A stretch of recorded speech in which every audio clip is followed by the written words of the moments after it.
How's everybody? Has the show started? Yes, it has. Happy Monday, folks. Show number 249. What do you say we get this started? Have ourselves a little drinky poo. The electric jam jar is ready to go. Let's get her started. With a bit of ice. Ice. Ice. Ice. Ice. Ice. Ice. Ice. Ice. More ice. More ice. More ice. Ice. Campari.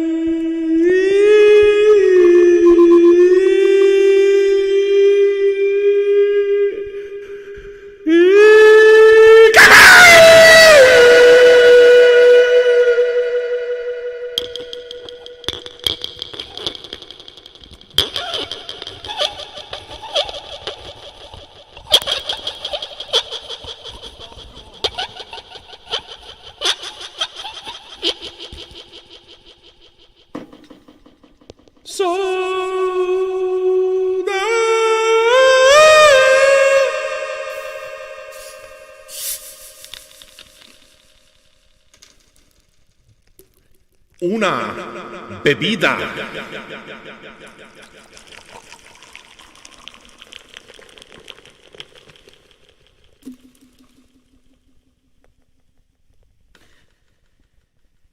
Un refresco, por favor.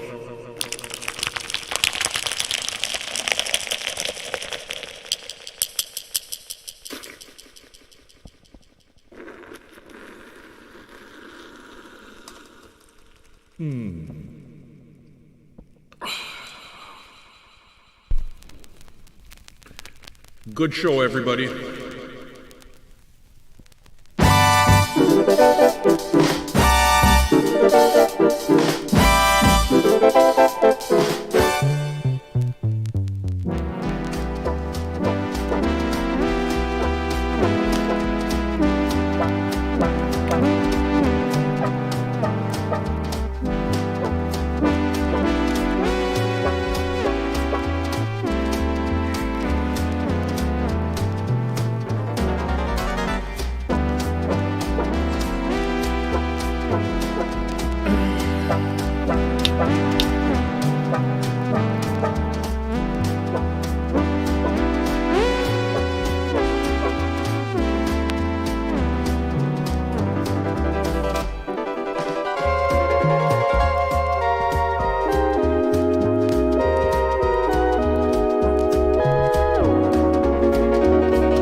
Right? Another one of those cheapy electronic records. That's amazing. Klaus Wunderlich. I look for this stuff all the time. In this particular case, Polam sent this one. This is considered the cheap shit. But, it's beautiful. Yeah, actually, it's funny. Arturo Lopez says it sounds like the soul version of Esquivel. I absolutely get where you're saying that.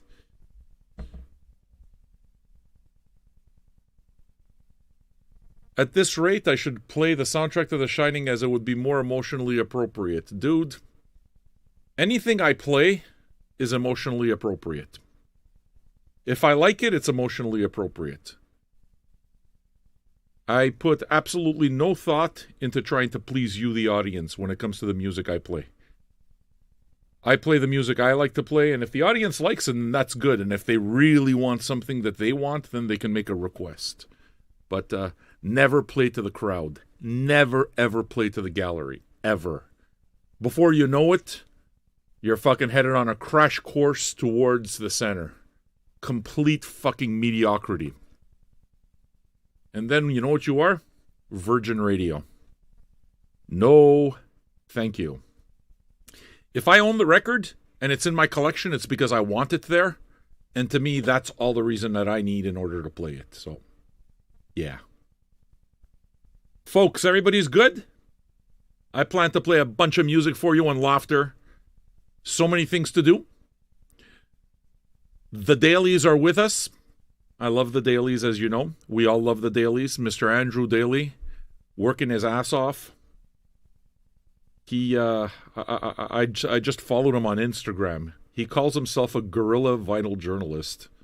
Okay, I'll take that. What I like most about the way he does things is he's unafraid to make fucking mistakes. He just does what he wants to do. I think that's the way it's supposed to be done.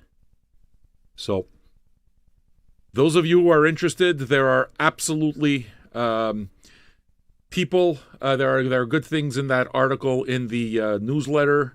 Colorado Sam, long time vinyl junkie. This is before Patreon or anything. He finally gets his due, and I love that man. Mitch Anderson of Black Circle Radio, who I've met on a bunch of occasions, and I would say is a real dude in the sense that I think he does things for the right reason. Yeah. He's featured there as well. For you new folks, what it is that I say to you is welcome, welcome. If you enjoy the show, become a patron. That's what I got to tell you. If you're going to support, if you're going to participate, then participate. $2 a month shouldn't be the thing that separates you from participating. But if it is, then you shouldn't participate. Because then you're one of those. All right. I have a few requests. Other than that, we're going to wing it like always. That sound fair to you? Good. Liz Phair happens to be right here, so that's what I'm playing next. Her first album, Exit in Guyville. It's something that I've been looking for a long while. I'm looking for her second album, too, Whip Smart. I'm going to get it eventually. Those two records were a very big part of the 90s for me when I was going through my whole alt-girl phase that eventually became kind of like the Lilith Fair phase, which I kind of never grew out of. I just like girl groups. I like female artists, so Liz Phair is one of my favorites. Let's listen to the first track off Exit in Guyville.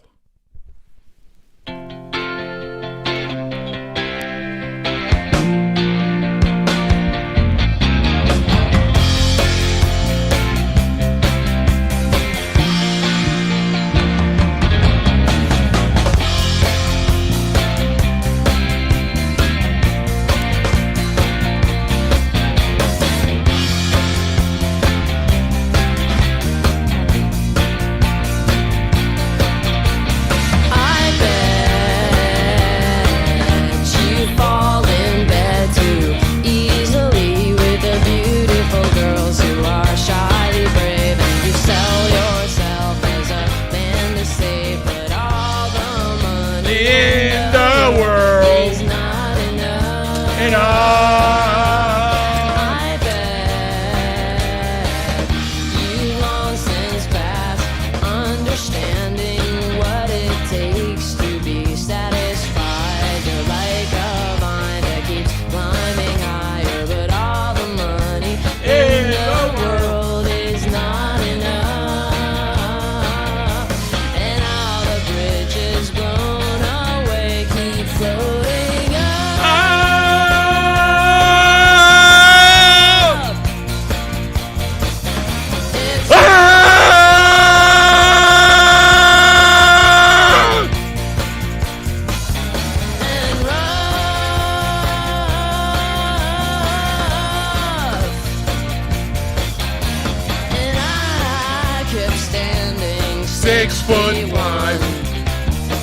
instead of 5'2". And I love my life, and I hated you.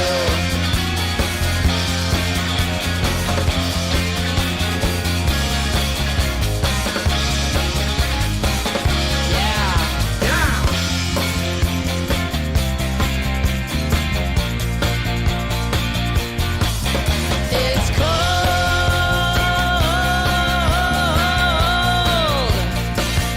out there and rough,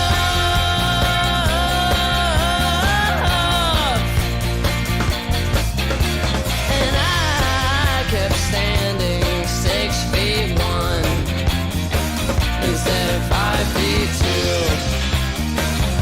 And I love my life, and I hated you.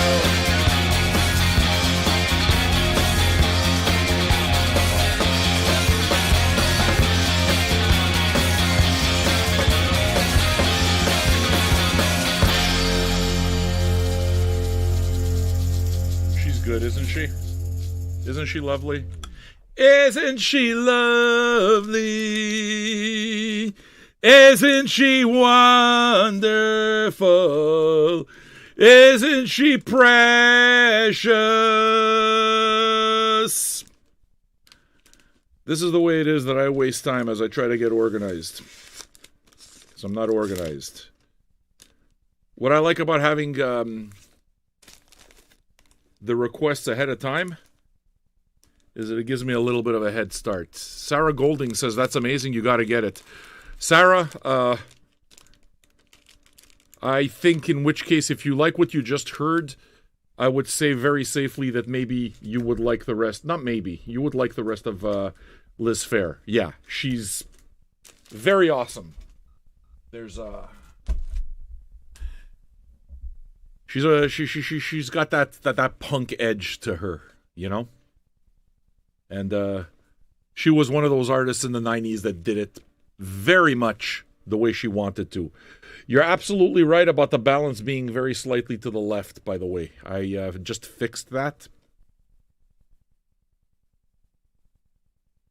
Actually, I just realized also that on the board, not on the board, but on the software, I'm able to kind of measure the music now, so that hopefully what that means is I have a visual, which means that I'm going to be able to kind of like keep the music and the voice all on the same level around where it's supposed to be. So don't think I don't know that music goes up and down and everything's a disaster. I'm very, very aware that everything's a disaster, but I do the best that I can. What do you know about being in a public bathroom, Janice? What do you know? What are you doing in public bathrooms? That's what I want to know. Right away. Happy Monday to you too, bitch. This fucking person right away. Busy to mess up my mood. Hi, Janice. Hi. Fucking Janice. Right away. Yeah. You see? That was very low, for example. Give me that give me that drop again. Let's work these levels. Give me that drop again. Yeah, you need to bring that shit up. That's too low. We don't get to hear ho's a ho loud enough. What? Not loud enough. That's you, buddy. That's me. No, it's not me. It's you. You're the fucking problem. Society's the problem. All right, we'll get it. We'll get it all sorted out. I promise. You don't have to worry. Just he's not Carpentier. Fucking cockblood. He went out on a date on Saturday. You understand? So he uses little pee-pee other than just doing pee-pee, so his brain is all discombobulated now. Like, it's all cloudy. It's cloudy with thoughts of vagina. I mean, maybe it's also cloudy with thoughts of cock. Maybe he likes cock. I know that he likes a little cock in his life, too. You ever notice how it is that he plays around with Daley? They got a little thing happening there, you know? But it doesn't matter, does it? Why are you always so inappropriate, Sam? Why do you talk about these things, you know?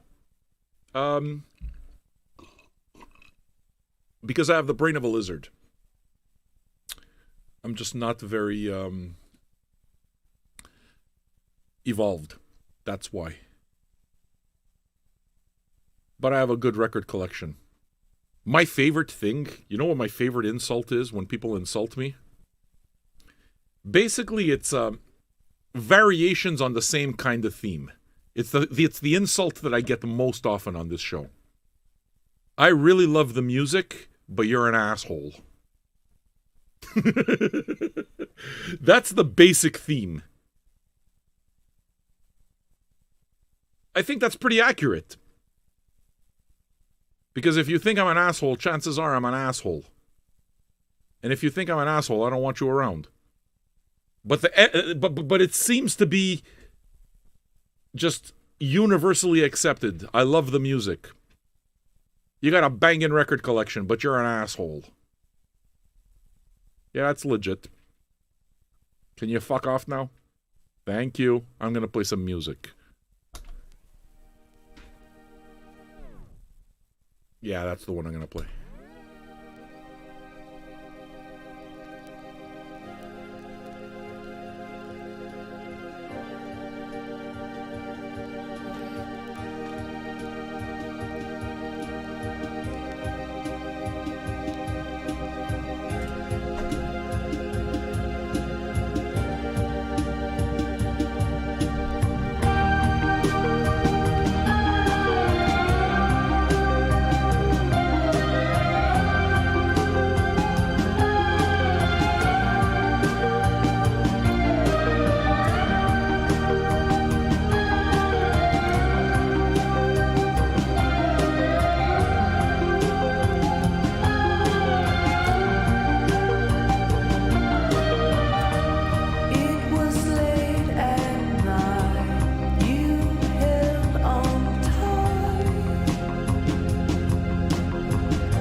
Pretty lovely.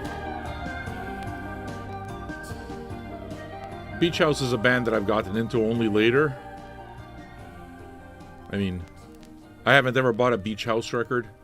The first Beach House record I received as promo from Vinyl Me Please. And that's usually not enough to just get me to like something. You know, it's promo, so I do what I got to do with the promo. And then I'm pretty sure it was Gladdick who sent this one, Depression Cherry. Number one, I just like the title of the album, Depression Cherry. It's got this fuzzy velvet cover, which I like also. The only problem with it is that the little bag over here, it's just all the fuzz comes off on the adhesive. So the bag's not very good. But you got to keep it in the bag, because if not, then you scrape it. It's just all of the velvet's going to come off. But it's very beautiful. And yeah, I mean, I've played it with far more regularity and realized that I'm a fan of Beach House. I very much like the record. So I'm happy to be playing this for you, you know? Certainly my kind of thing. That whole dreamy sound does it for me. Always ready to learn, you know? All right. We have a few requests out. Hey, I don't know if you've noticed, but I've put out I've uploaded to the YouTube page our very second feature, our very second poem. Old Man Recites Poetry. The poem that I recited was Very, Very, a.k.a. Bobbing for Testicles. So, yeah, look, fucking Strawberry Shortcock smiling. Ooh, bobbing for testicles. I would do that on Halloween. Fucking. Oh, you're such a slut bag. And don't fucking start telling me that I'm a misogynist. That girl, I love her. Understand that. I don't hate her. We talk to each other. No, that is fucking appropriate to call her a slut bag. She's my friend. She's called me worse. I know this woman. I know where her mouth has been.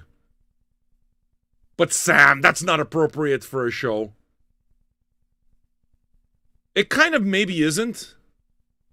Unless you realize that there are no children in the house. And that I have absolutely no interest in being politically correct. Play the Beatles. Give me a fucking break. I'd rather call Strawberry Shortcock a slut bag. It's more original. And she's just fucking smiling. Usually she's dancing with her fat orange cat and making it vomicate all over her. Play the Beatles. You're pretty fucking original. Make yourself a sandwich. Bologna and Wonder Bread. Some mayonnaise on it.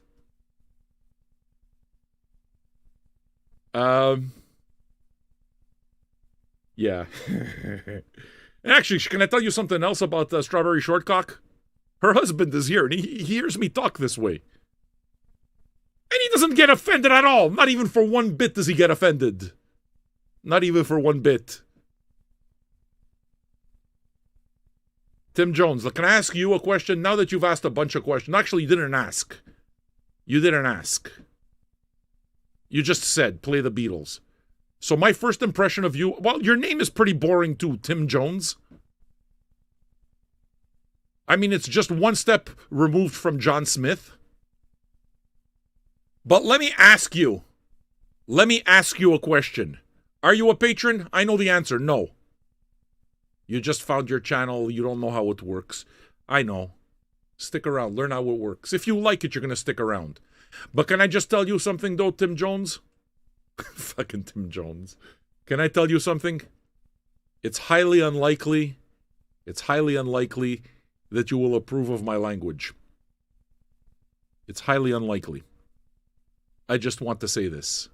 To be fair, the reason it is that I say this is because you shouldn't waste your time listening to anything that's inappropriate. It's not appropriate. It's not appropriate.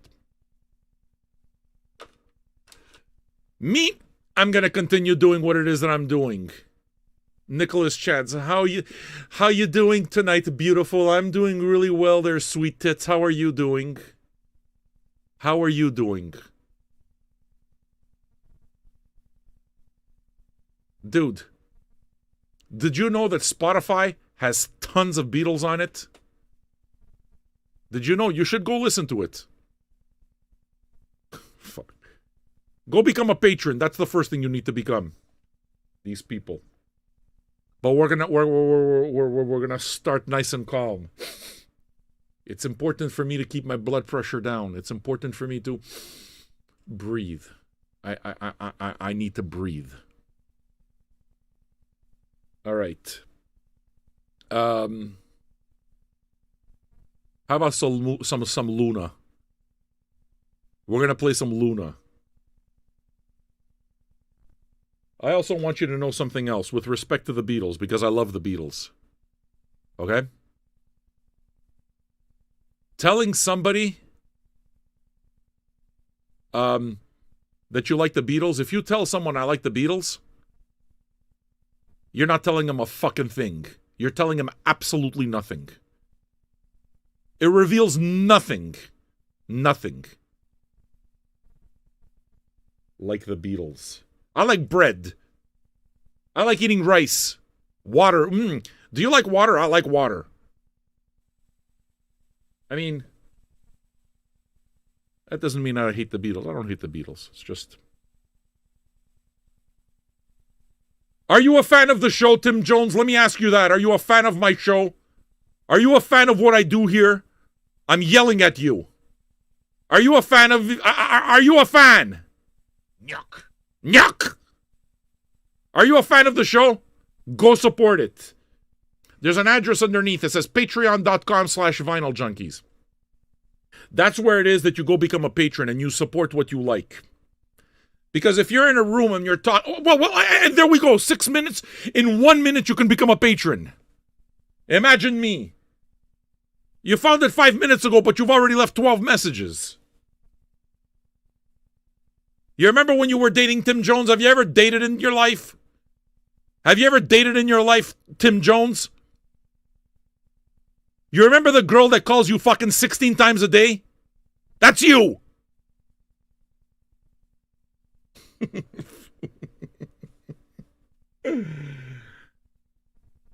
You should just know that if you don't become a patron, I'm going to throw you out. Just saying. See, this is the way it works, Tim, I'll tell you. You can listen to the show for free, as long as you want, forever. But you see this community that you're in, the community that you're taking up such ample space in, that you seem to be enjoying? You seem to have this burning need inside you to talk about the fact that you like the Beatles. I'm guessing you like having fun, too. See this community? Everybody in this community, both sides, all the people on YouTube, all the people on Twitch, all the people on Periscope, every single one of them, they're all patrons. They all support the show. They all do. And why do they support the show? Because they participate. The community and the chat room is for people who participate, for people who support the show. The show itself is free. But we don't owe a community and a chat room to people who don't support it. That's the way it is that we're able to keep the show going, keep the lights going, pay the bills, so that you may continue enjoying the show for free.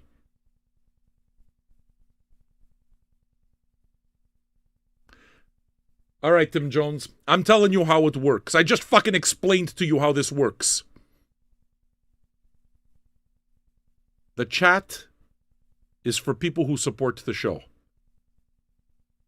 Everybody in the chat, they're all community members. They all support the show. You see that number that says become a VJ patron?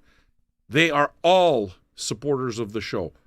They support it at whatever level that they can. $2 a month, $5 a month, $10 a month, whatever. If you become a patron, you can pay to have a Beatles song played. You're learning fast, though. That's step one. Tim, I don't think this is for you. I'm going to play some Luna. Here's some Luna. Paid for. Paid for. Paid for by a request. Who requested Luna? I love you. Thank you for supporting the show. for acknowledging my hard work and excellent, absolutely excellent taste. Drive-by trucker. Yeah. Actually, you know what? Can I tell you something, trucker? What it is that I also appreciated it because you sent the request yesterday.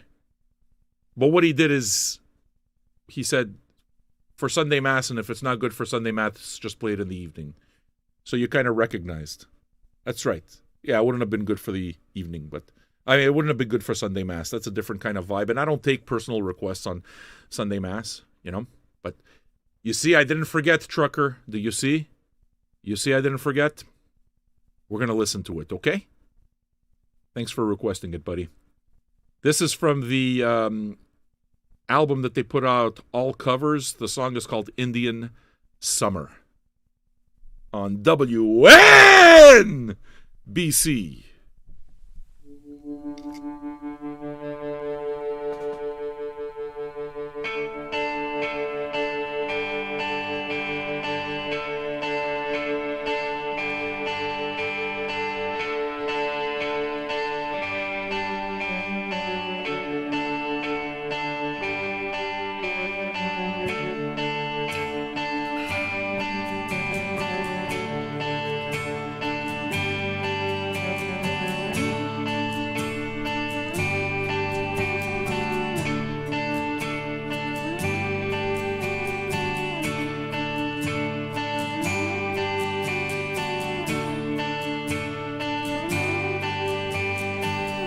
Breakfast in cemetery, boy tasting wild cherry, touch girl apple blossom, just a boy playing possum. We'll come back for Indian summer, we'll come back for Indian summer, we'll come back for Indian summer, and go our separate ways.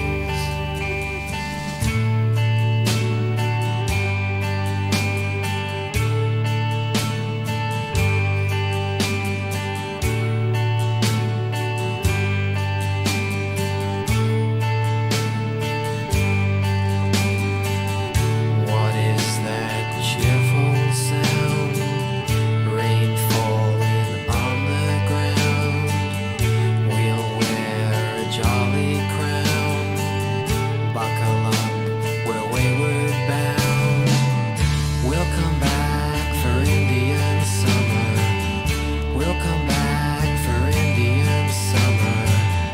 We'll come back for Indian summer and go our separate ways.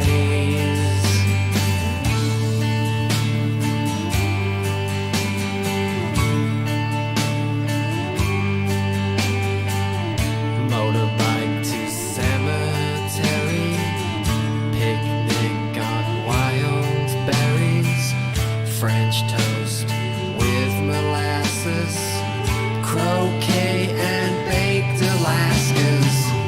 We'll come back for Indian summer. We'll come back for Indian summer. We'll come back for Indian summer and go our separate ways. Cover me with rain, walk me down the lane. I'll drink from your drain. We will never change, no matter what they say.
nice, right?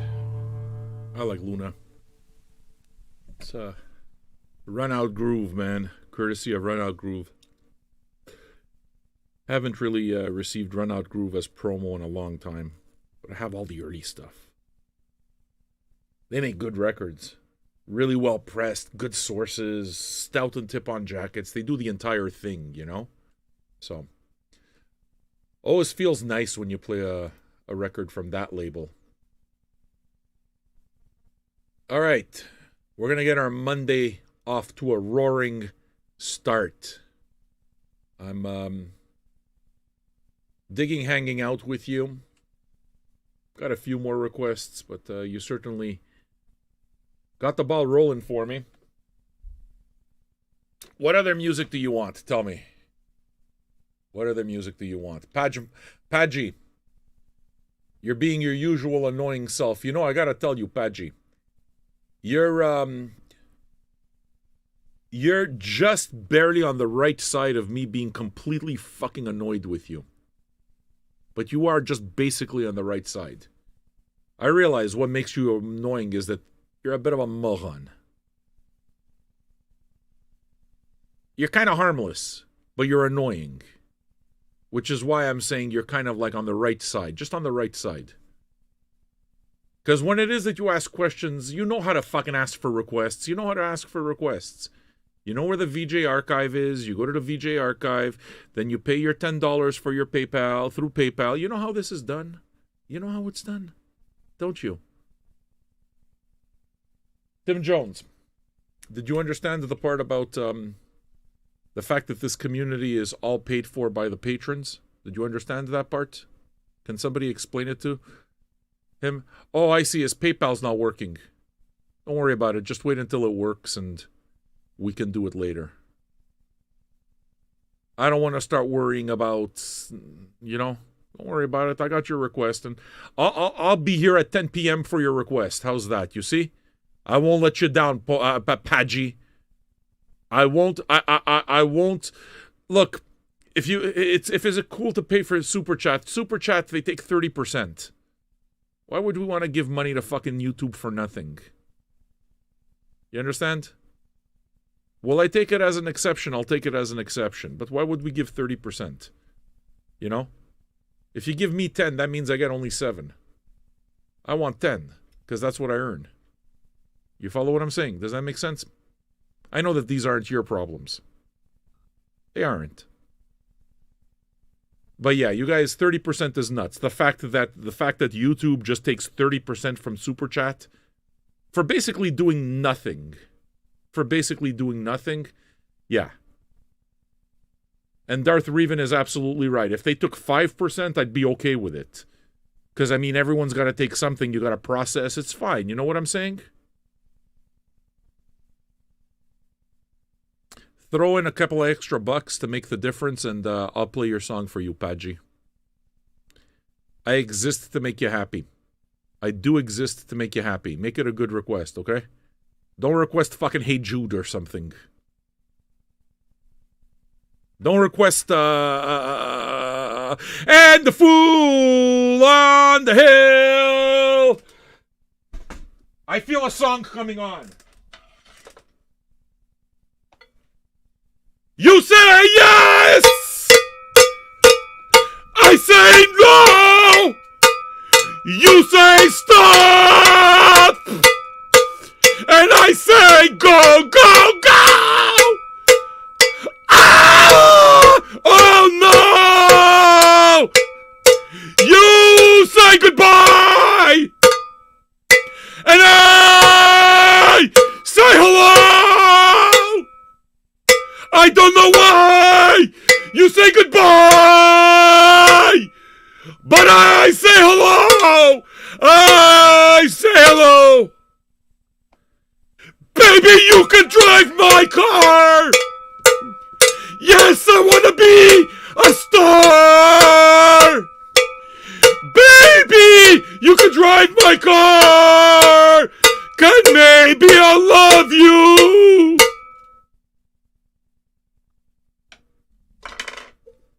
That's all the fucking Beatles I'm interested in. Ugh, Beatles. I love the Beatles. You know that I like the Beatles. All right, Tim, listen to me. What I'm telling you, now that you're here, you're taking up a lot of space, and I'm good with that if you were a patron. Now, if being a patron cost a fortune, I could understand. But the fact is that you're enjoying the group. You're enjoying the... I gotta take care of this, folks. I know, it's a pain in the ass. Thankfully, I try to do it in a way that's entertaining to all of you. But Tim, listen to me very carefully. That address at the bottom of the screen, it's for you. You're not a patron, because I know that you're not a patron. I know you're not a patron. And I'm telling you, you can enjoy the show. And I've told you more than once that the people who participate in the chat are all patrons. So maybe it's just because I'm not speaking straight enough. Enjoy the show, but shut the fuck up or become a patron. You don't have to become a patron, I promise. Everything will be okay if you don't provide us with $2 a month or $5 a month. I'm 100% okay with that. But I don't owe you a fucking chat room. If you want to chat and you want to participate, then the same rules go for you as everybody else. Become a patron. If you don't want to become a patron, shut the fuck up! That's it. That's it. And you can think about it. And when you're ready to break out that big fucking $2 out of your pockets a month, then you can talk. What? Sorry, Jesus. Do you have a job, Tim? Do you have a job? I do. This is it. I'm doing it right now.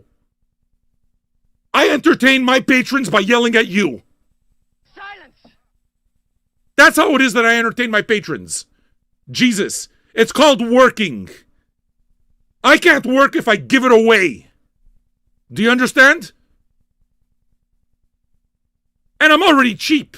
It's $2 a month. But you're talking about Jesus. You know what Jesus would do? He'd become a patron. No, I don't chill. You know why I don't chill? Because my patrons, ask them. Can you put up a poll them? Do you like when I yell at people? Yes or no? Let's see what the answers come out to. Tim Jones, you cheap fuck.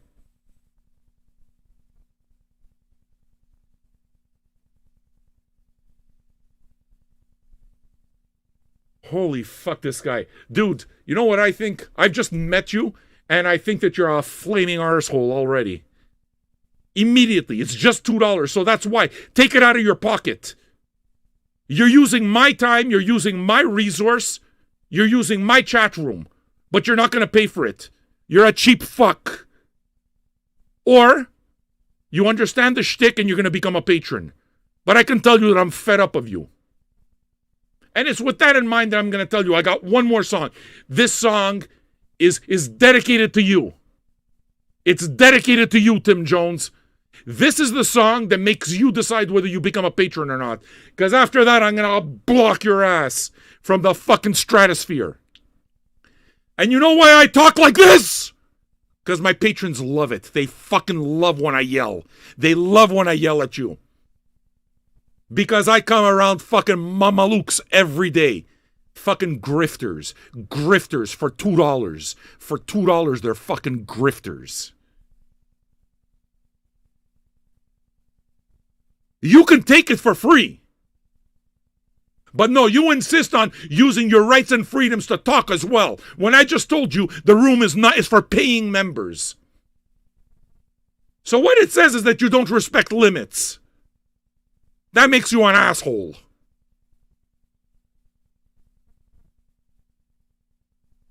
Or if you actually like it, you're going to become a patron.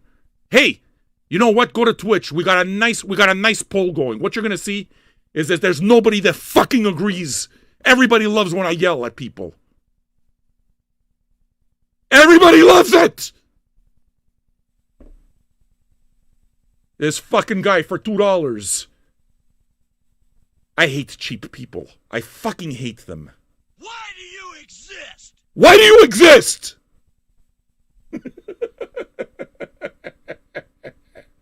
Why do you exist? That's a very good drop. Look at that.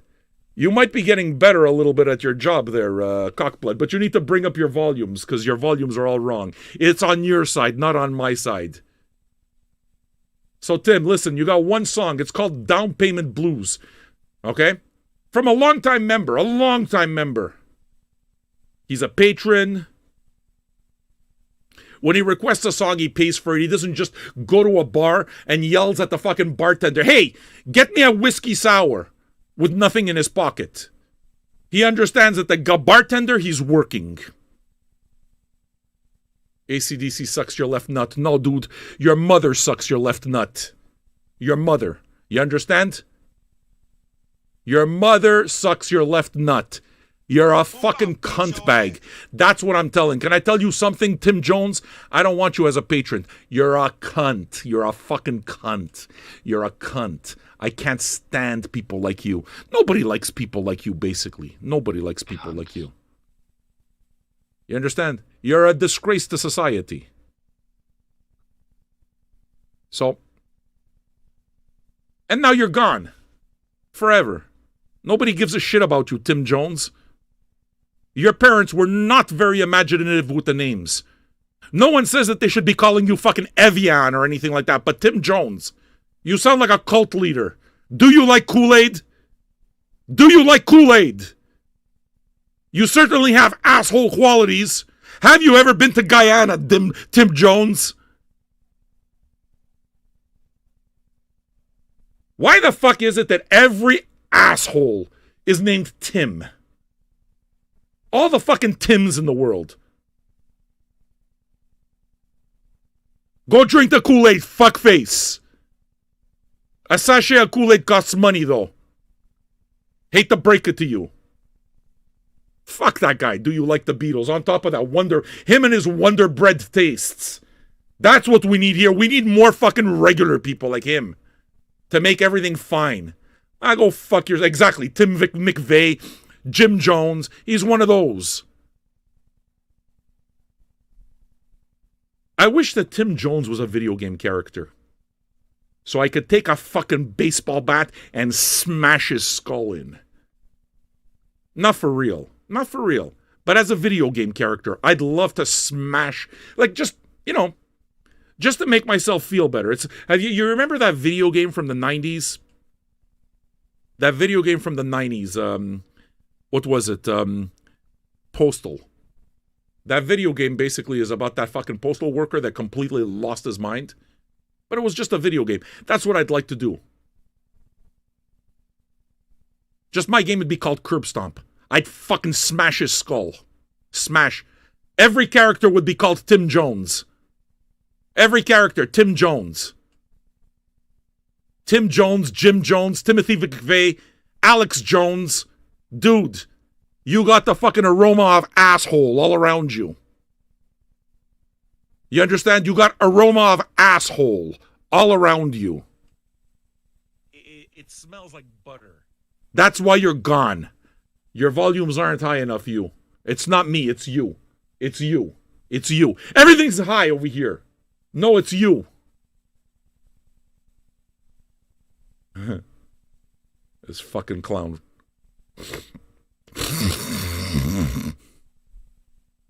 Sorry, dude. Tim, sorry. You fucking disgust me. This song is dedicated to my friend Andrew Daley. He's my friend. This fucking guy goes on YouTube. He goes on the Facebook. He goes on the Facebook. Hey, look at me with a brand new car. Him and his fucking wife, all proud with the new car. The car is because they had an accident, these poor people. I feel bad. The new car, that's when you feel all proud. And now, you know what he realizes? He's got to pay it. And all of a sudden, he's just seen his he's just seen his vinyl budget. He's just saw his vinyl budget drop to nothing. And he feels a bit sad inside. And so I told him, listen to me, you poor boy. I completely understand. You got to take care of those bills. I get it. I love you. I love you so much, Andrew. I want to play you a song. Can I play you a song? What does he pick? Down Payment Blues. Because he recognizes, ain't nothing going on but the rent. This is for you. See, Gabby, can I tell you something? Gabby's nice. Gabby's a good, nice girl, okay? She is. I like her. She says we should do right by Paji, when it comes to the request. So what she's saying is that, you should put down, when you play his song, you should put down the title, the album, what year it came out and everything. And you're right.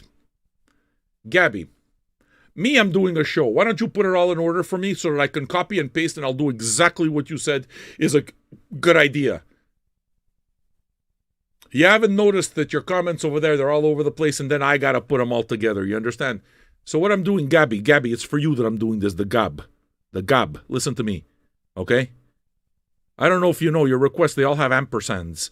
There's ampersands all over the fucking place. You know what ampersand is? Yes, all over the place. So what I'm asking you to do, Gab, for me, Gab. Listen to me. I need the artist, Metallica. Then you put a strike through. Then you put the name of the album, and Justice for All. With the year in brackets. That it was released. And then after that, you put the name of the song. If you can put all that shit together for me, you know what it is that I'm going to do? I'm going to do exactly what you ask. Gabby, I will be your bitch. I will be your copy-paste bitch. You can tell people you go to work tomorrow, you go fucking put on the Peter Pan hat, you go serve up the Dunkin' Donuts, you go there, you know what you tell them? You tell them, hey, I got a bitch. His name is Sam. And you would be right. You would be right.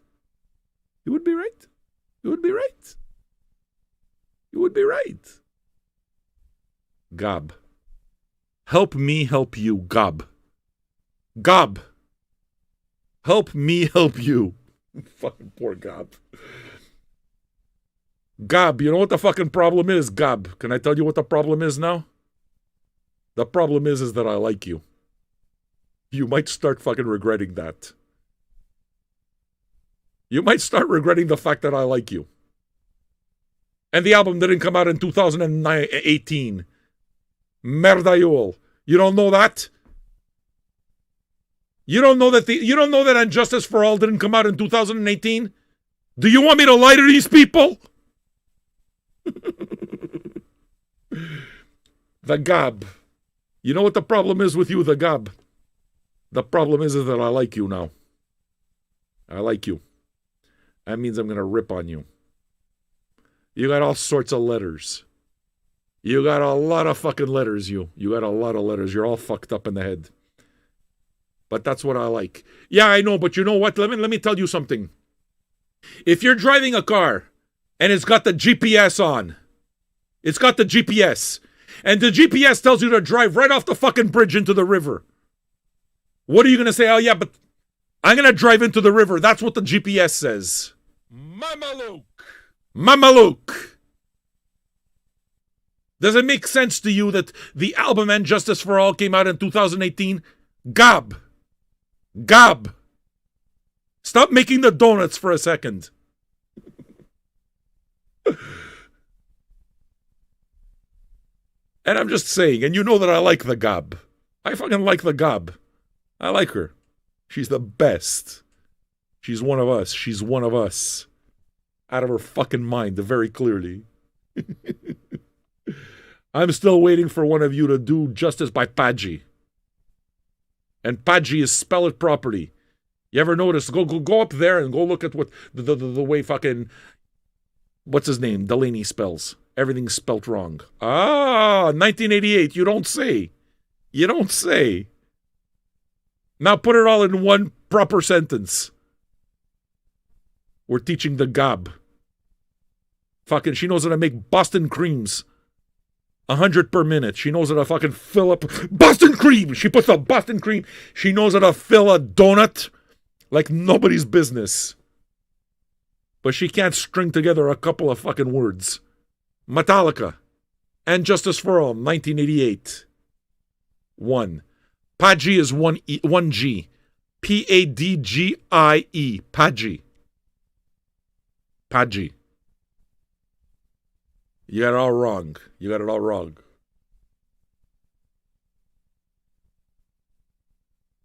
How did that poll turn out? Let's look at the results of the poll. Let's find out the poll results. Do you enjoy when Sam yells at morons? In this case, the moron's name was Jim Jones or Tim McVeigh or Alex Jones. He's one of those assholes. 88% of the vote said yes. Heck yes. 88% of the vote said heck yes. 6% of the vote said just plain yes. Do you understand now? Do you understand? Do you understand, Tim Jones, how your kind is now welcome here? Do you understand? This audience actively thinks that you're a shit stain. Do you follow what I'm saying? Gab, you think I don't know that you love when I yell at you? You've told us about your traumatic childhood. I probably like all of us over here, that's the way we feel loved. People yell at us. What, I mean, all these traumas come from somewhere. I mean, some people are born assholes, kind of like Tim Jones. He's just a born asshole. That's why they go to Guyana and they make people drink Kool-Aid and people die. Tim.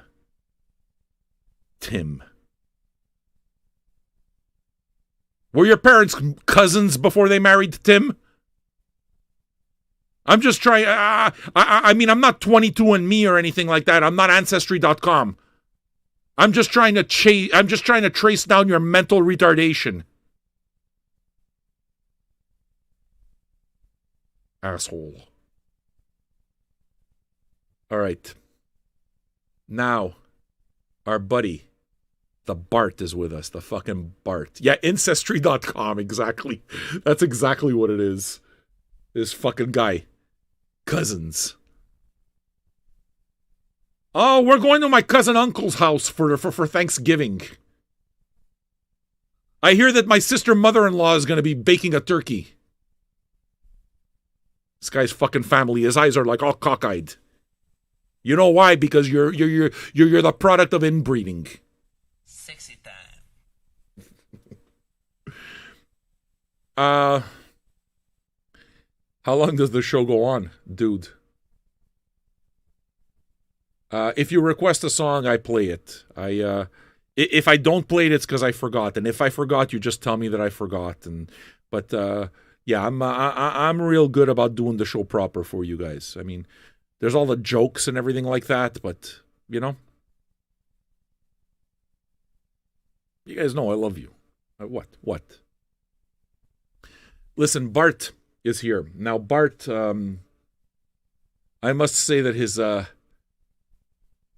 his stock has risen a lot in this show. This guy, he knows his rock and roll. He comes in, he always starts talking up a blue streak. You basically get a rock and roll education once this guy starts talking. And when he requests a song, he never requests the obvious stuff. He requests stuff that's off the beaten path a bit, so that we wind up learning a little bit, you know? So much so, you guys have very clearly developed quite an affection for him, his requests, and everything that he brings to the show, which is a lot. So, believe it or not, and I told him this, and he was surprised. Really, he was surprised. But I told him that last week, you guys crowdfunded $75 out of $100 so that he can just basically take over the airwaves for an hour. Like, he gets the hour. I play what he picks. Nobody's ever done that for any other person. He's the one. And the thing is that I wouldn't give up the airwaves, I think, for anyone else, at least not at this point. And Blumkin, I was talking to him earlier today, and he's saying, but what does that mean? Does that mean like you're just going to give him a show? It's like, no, it doesn't mean I'm going to give him a show. He might be boring as fuck on the show. We don't want that. Would I have him call in if he wants to call in? He can call in if he wants to call in. Absolutely. But what it means is that I give the programming over to him. Bart's Box. An hour of programming. All Bart. I'll play him. I'm his bitch. I'll dig out the records. I'll spin him. It's his show. It's his fucking takeover. And his takeover can happen how he wants. He wants to be on camera, I'll put him on camera. No problem. I'll give him a little screen. He wants to just call in and talk, we can talk too. He wants to just chat and give information. Whatever the boy's comfortable with. The lad gets it the way he wants it. But he's the only person who will actually be curating a full hour of the show. And it's $25 away from happening.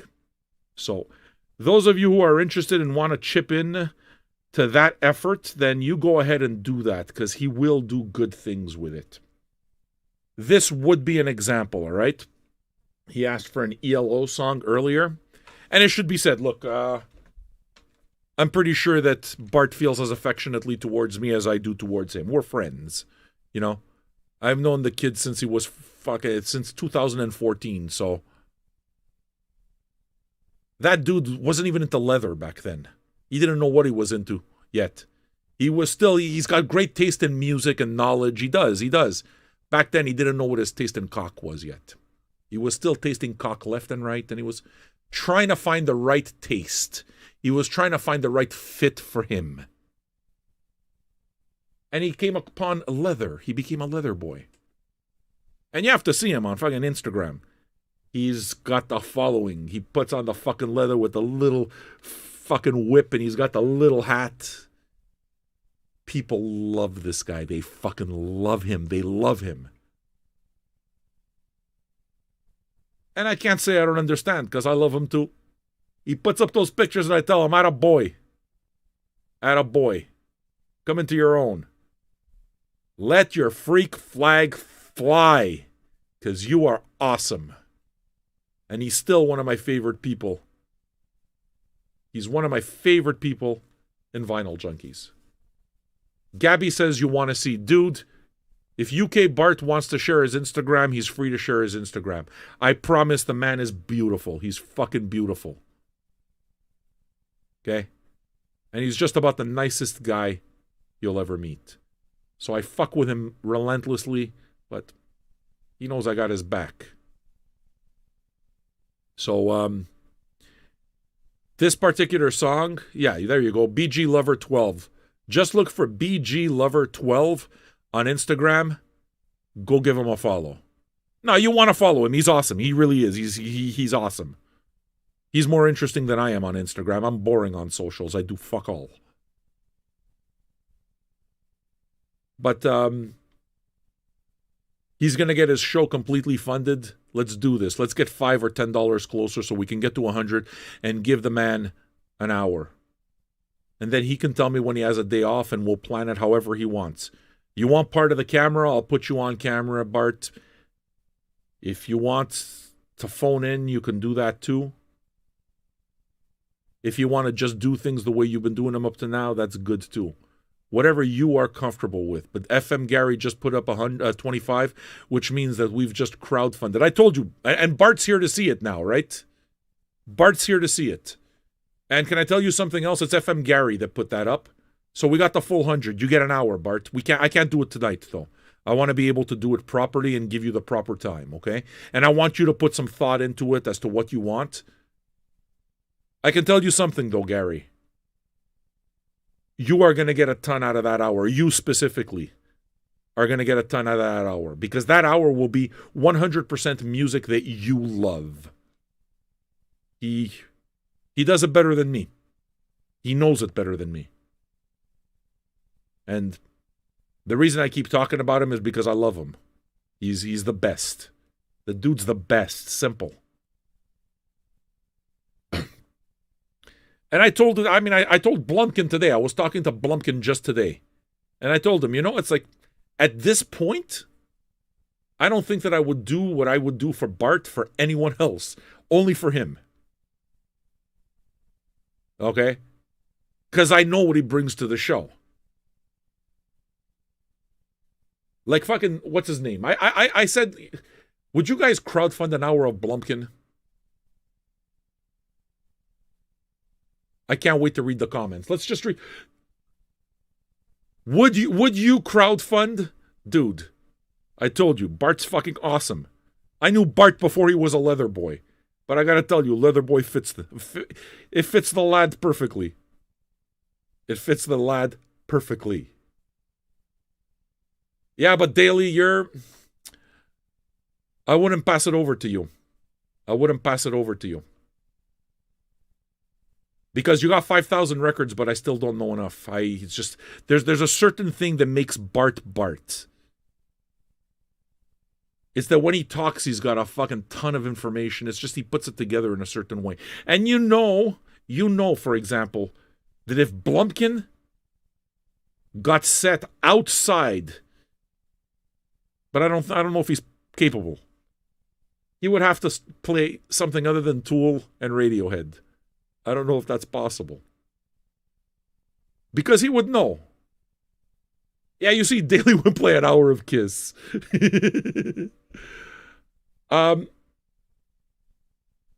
Plenty is going to change in this show. In a very real way, I'm trying to keep working it to be best. Even what's his name? Fucking Pizza Boy. I wouldn't give him an hour. And Pizza Boy's got a good collection. Pizza Boy goes in a bunch of different directions, but he gets too excited. Like if we had to get Blumkin, and UK Bart is now officially the first person who gets to curate an entire hour. He is the first person in Vinyl Junkies history. Okay? The first fucking person. Yeah, but I'd have to have the records too. I have to have the records. Okay? And Blumkin would probably do a good job. If I knew that he liked anything else but Radiohead and Tool. Because if he did that,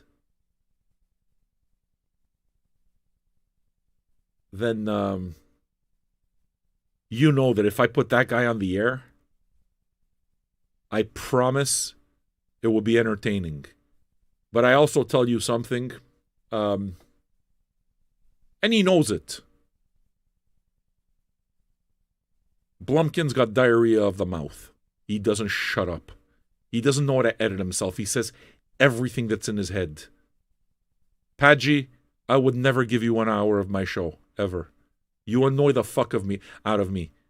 I'm still trying to decide if I still want you around. Padgy, how fucking dare you? Can you imagine Padgy? This fucking guy. You're annoying and I don't even know what your voice sounds like yet. Fuck. I mean, you know.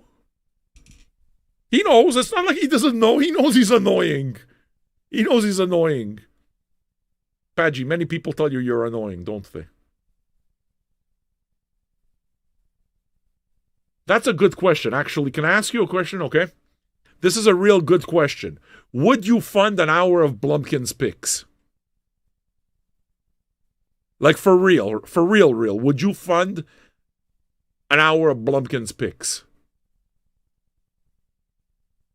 Because I could tell you what would happen. Can I tell you what would happen if I told him, if we even raised 10 out of 100 for Blumkin, you know what would happen? And you know it's true. Anybody that knows him, fucking Cockblood knows, his head would explode. His head was fucking explode. Because he'd start putting so much thought into it that he'd give himself a nervous breakdown. He would. He would, you know it. What was the joke that Cockblood made last week? He took a break from the show. I said, he'll come back when he wants to come back. And Cockblood left a comment. All you got to do is just make a mistake somewhere on his graphics. The guy will be back in 10 seconds. He can't handle it. He's got letters. The guy's got letters. Oh, so much fun. So much fun. So yeah, Bart, you just saw a bunch of people follow you on Instagram. Clearly they have taste. Use a sexy bitch. That's the first thing we learned. So what you can do is you can start thinking about what that hour will look like. Okay? Start thinking about it, and we can do it maybe next week. And then we'll do it how you want. Like I said, whatever you're comfortable with, I would actually do that. Yeah, I would fucking see. An hour by Rob Martel would be good, for sure. You know? And at that point, we see how it goes, man.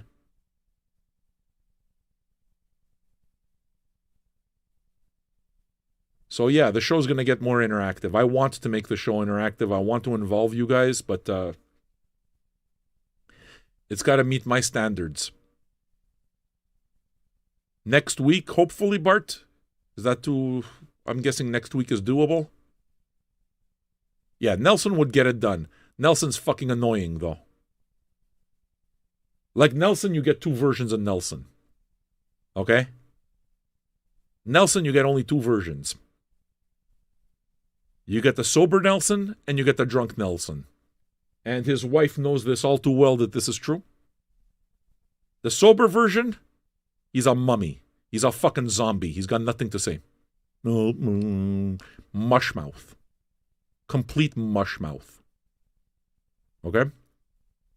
And then you get the drunk Nelson, who's a complete fucking dick. He's a dick when he's drunk. He's always looking for a fight. He's looking for a fight. But Nelson, when it comes to the music side, you're absolutely right.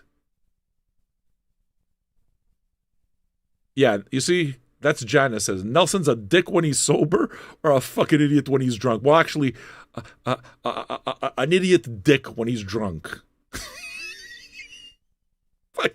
She's right. She's fucking right. But he's a mummy. He's a fucking zombie, this guy. So you know how it is that we got this thing that we do here on the show? Where, like, I hammer you mercilessly unless you cry uncle. Like, unless you tell me to stop. At that point, I broke you. I fucking got you to submit. I broke you. And then I stopped bugging you. I broke you, though. So poor Brooke, we broke him.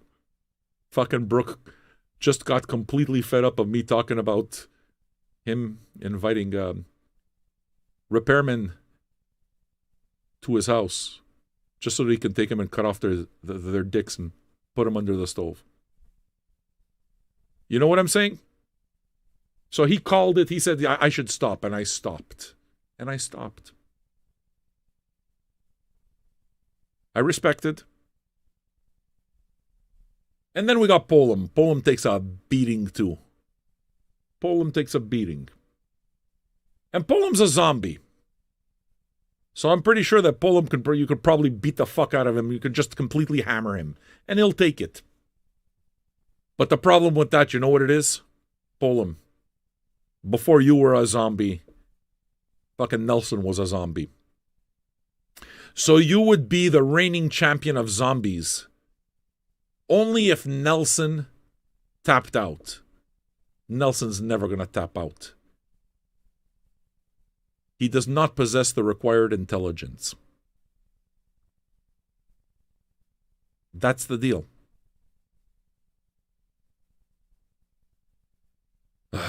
So much talking. So much talking. But it's fun, isn't it? Folks, 73% of you said that you would fund an hour of Blumkin's picks. Now, what I'm going to do, he's not here, eh? because if he was here, when he shows up, we're going to tell him that people said that we did a poll, and we said that 73% would fund an hour of his picks. And right there, his head's going to explode. Like, I promise he's going to begin obsessing on it immediately. And that's what makes him beautiful. That's exactly what makes the man beautiful. It's just, I mean, I've told him, you shouldn't take it as an insult, Blumkin, but you're all sorts of fucked up. You're a Blumkin. I told him. Folks, we know how to we know how to have fun. We know how to have fun. We got music. We'll play music. You don't have to worry. I'll get all your tunes in. And if you hear me talking more now, I think you've seen, especially with the album sides, I'm good going long. It's already a bunch of months right now that I've been going, and the shows end at midnight. The shows ends at 1 o'clock in the morning, and I'm glad to do it. I really, honestly, I am happy to do it. Because I'm not running around. It's easy. So don't worry about me talking and wasting your time, wasting the hours we have together. Nah, man. We will get it done. And I started talking about UK Bart's picks. Bart's box. 20 minutes ago? And I went off on my tangents. It's time to play Bart's box. A pick from Bart's box. And it'll be good. And can I tell you that it's a song that I don't know. It's off an album. Let me see if I can get the info right. It's off an album called Time. I think the album came out in 1981. He puts all that information up. He's real good that way. Yeah, 1981. The album is Time. The only song I know on that album is Hold On Tight. The only one. So this is going to be the first time I hear it. If he picked it, I trust it. That's the one. Yeah, hold on tight to your dreams. That's the one. But he picked another song. And if you know anything about Bart, if he picked it, it's good. So I am rather excited about giving him his hour to curate. I really am, because he'll do it right. I know he will. I mean, you'll listen to this song and you tell me, yeah, this is pretty good, or whatever. And you can see for yourself if Bart's box is something that you want to hear happen more regularly. Hey, can anybody cut and paste that Metallica information, or can you send it to me in a fucking whisper on Twitch so I can put it in? I'll get your song for you, Padgy. Count on it. And yeah, man. I love you. I do, Padgy. You're annoying as fuck. Like, I don't know how old you are, but I figure you must be maybe 14. Are you 14 years old? You behave more like you're about 12. But your written grammar doesn't seem terrible, but yeah, I knew you were a kid. You're a kid. It shows. You're very immature. You got that annoying fucking puppy dog thing, like Delaney. Delaney's 25. He still has puppy dog in him. We'll get you your song, buddy. You can count on that. All right. Bart's box. Here it is.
Plastic bag! Oh fuck, plastic bag!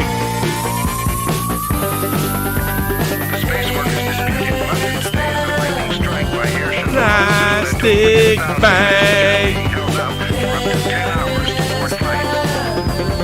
Plastic bag. Plastic bag. Here's the news. Another action-filled adventure. All the worst from the World Convention.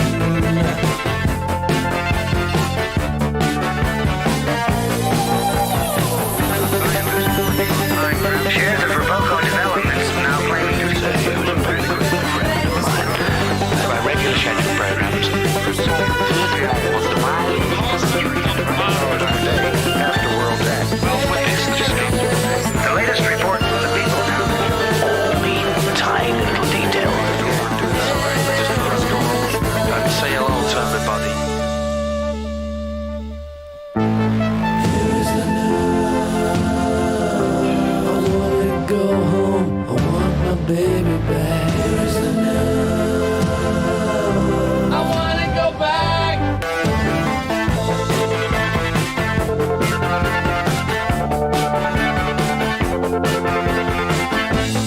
Here's the news. Somebody has broken out a satellite tube. Here's the news. Look very carefully, it may be you.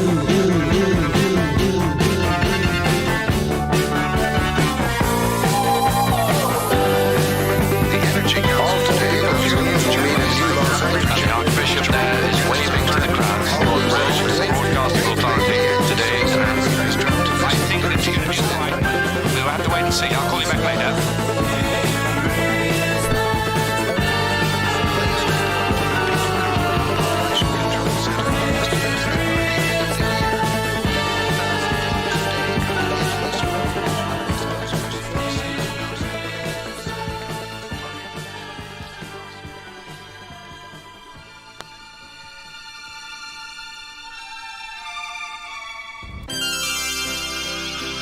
And there we go. Right? He sings about plastic bags. I told you, right? Nah, he's got a good ear, man. He's got a he's got a good ear. It's pretty rockin'. I trust him. Simple as that. Whatever it is, even if, it's just whatever it is, I trust him. Now, you know what the challenge is going to be, Bart? In your hour, you're going to have to pick whether it is that you want to go with the long songs or you want to go with the short songs. You got to cram all of it in that time. So, curating an hour of music, you want to do it right. You want to know that you can speak intelligently to it, It's your hour. Your spotlight.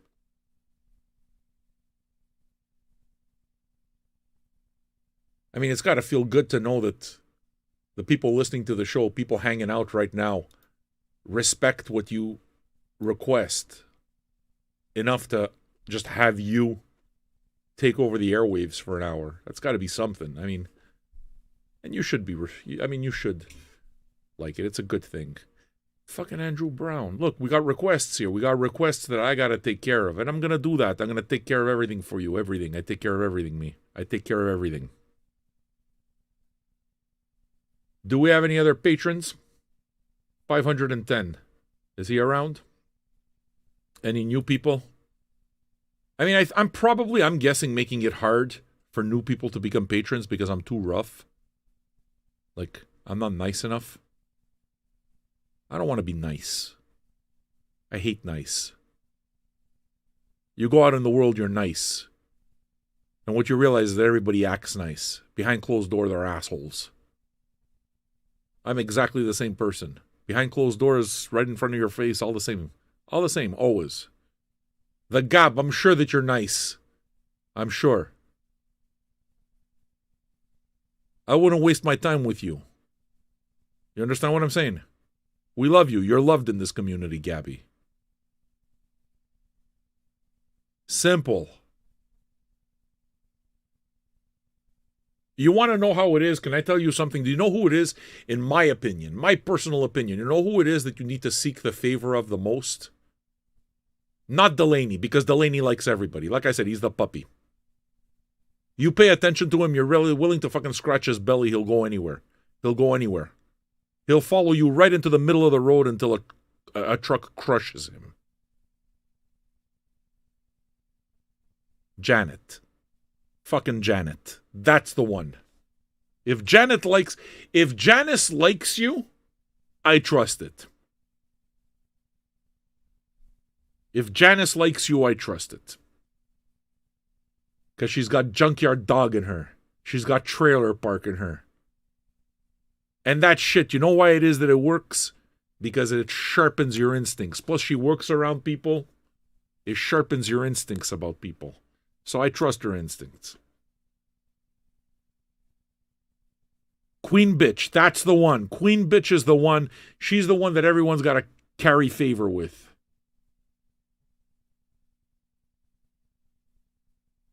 She's my favorite. I told you.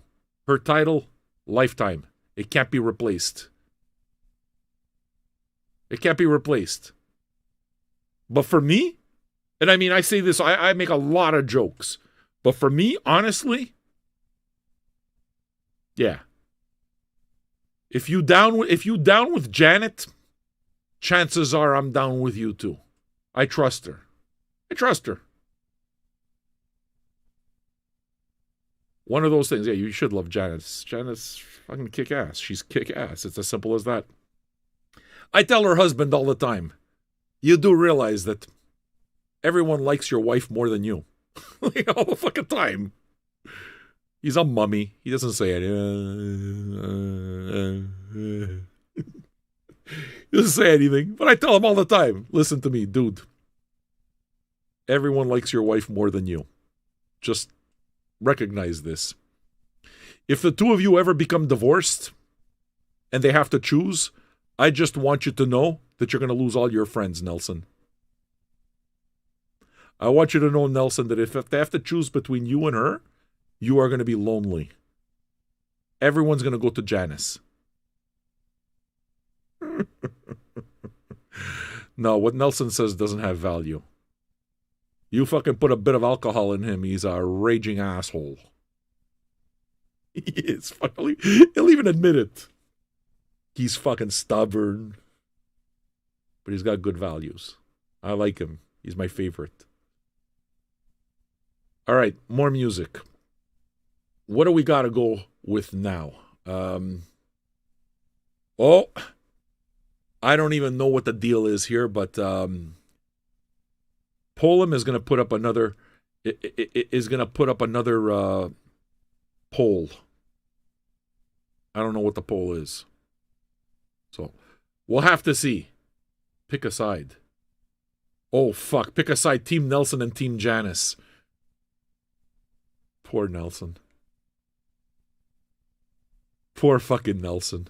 Poor Nelson. It's like, this is not going to end well for him. This will just not end well for him. Fucking Team Janice, 1,000 votes. It's done. It's fucking done. My God. I mean, we all know what the answer is. Even he knows what the answer is. If he had to cast his own vote, he would vote. He would vote for Janice. All right. It's time to listen to some PJ Harvey. I really hope that you guys like the banter, okay?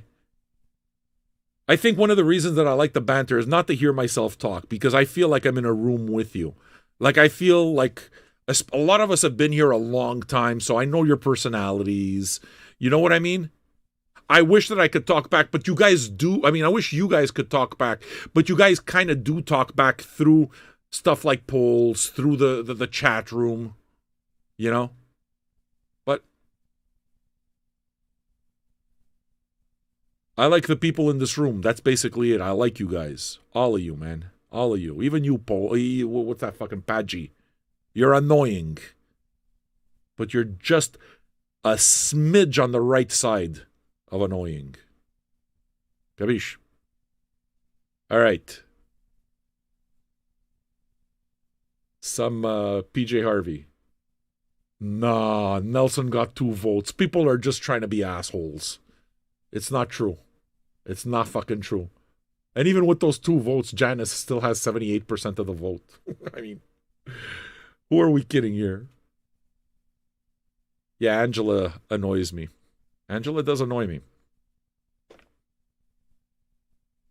The reason it is that she says these things is because she likes when I talk about her. She loves when I talk. She likes the attention. She likes it. All right. PJ Harvey, Yuri G. Good song. Good. Yeah, bullshit. Bullshit. 5 votes for Nelson. 5 votes for Nelson. Bullshit. I don't fucking believe it, not even for 1 second. There's something very wrong happening here. It's because I'm talking about it, Janice. It's lies. These are lies. They're going to do it just to fucking spite me. Nelson. And you know what the problem is with that? Can I tell you what the problem is with that if Nelson wins? The problem with it, you know what it is? He's going to come home. He's going to sit on his couch. He's going to drink until he's completely blotto. And he's never going to let his wife forget it. Ever. The man has very little to live for. Winning a meaningless poll is everything to him. And then we all have to listen to it. You're all wrong. Fucking Janice. Don't worry about it, Janice. I haven't put in my vote yet. You're getting my vote. You're getting my vote. This fucking travesty. He's got 44% of the vote. Balls McGregor. It's not true. It's not true. I absolutely don't believe it. Not even for 1 second. Looks like we got other requests here from Michael Kiwanuka and a bunch of other stuff. Like I said, don't worry about me talking, man. If I'm talking, you're going to get your songs. I'm going to make sure everything gets played. All it means is that the show goes longer. I love being here with you. Simple. All right, Yuri G. Requested by Darns. You got taste, Darns. Great record. PJ Harvey.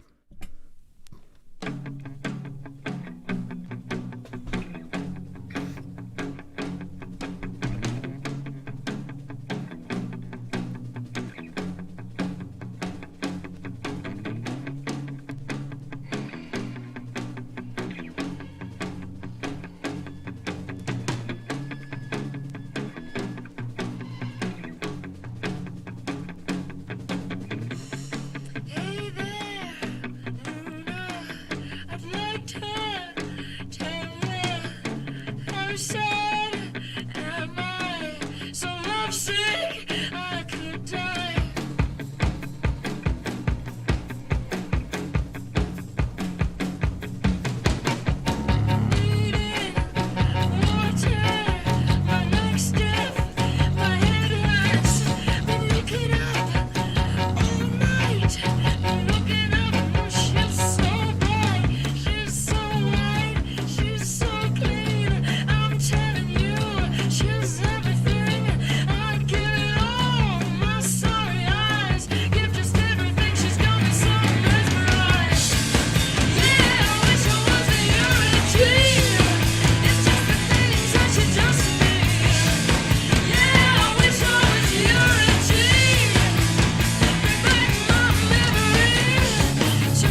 right? Just one of these endings, one of the heavier songs on the record, but the whole record is kind of heavy. So much love for that. Yeah. Trucker says To Bring You My Love is also awesome. You're not sure if they've done Is This Desire. Dude, I have been waiting for Is This Desire. I'm still waiting for Is This Desire to come out on vinyl. Like, I'm still waiting for that. My favorite PJ Harvey song by a long shot is Angeline. Angeline makes me cry. I think it's the best thing she's ever written. That one, and I'm a big fan also of Songs from the City, Songs from the Sea. Stories from the City, Stories from the Sea. I'm a huge fan of that as well.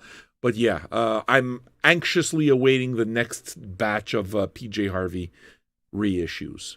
Is This Desire, you figure, is going to be the next one. Dude, a lot of these records, man, you just got to wait for them to come out. There's no point in, unless you're the type who has to chase after original copies. I'm not that guy. So the minute it is that they reissue Is This Desire and Stories from the City, Stories from the Sea, boom, I'm right there. Pick it up immediately. Those are the two big gaping holes in my PJ Harvey collection. Now that I have Rid of Me. Rid of Me was definitely something I needed. And one of them from the reissues that I've let pass by, but I'm having second thoughts, is I didn't pick up a copy of Dry. I may have to pick up a copy of Dry. That might have to happen. Big fan, So how's that vote going? Nelson's winning, isn't he? Bullshit. Complete bullshit. No, he is not. Team Janice. Queen bitch. You have a minute left. You have a minute left to cast your votes. If Janice and Nelson were to get divorced, and you can pick only one, would Team Janice wins. Team Janice wins. We fucking throw Nelson by the wayside. It's what he deserves. You see? Everything feels right. All right. It's time to make the Padge happy. Where's the Padge? Padgy! Time to get you your song. You should know. I think you probably do know, dude, that I do mean it. You're annoying. You're really annoying, that there's no doubt about. But you're loved here. You're still loved. It's just I wish you were less annoying. That's all. Here's your song.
not much left in me. Nothing is real but pain now. Hold my breath as I wish for death. Oh, please, God, wake me.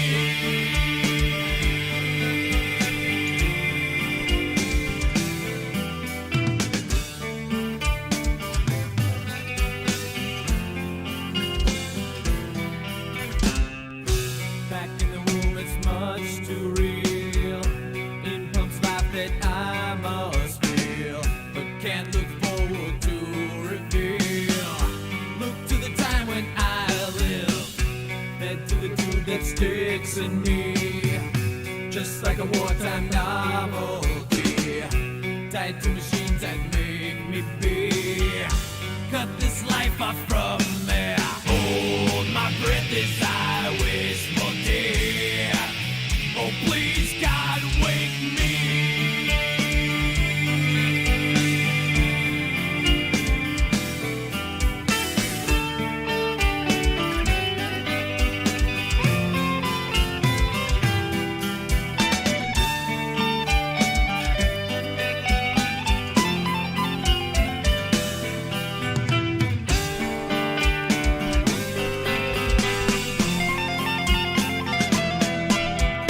Now the world is gone, I'm just one.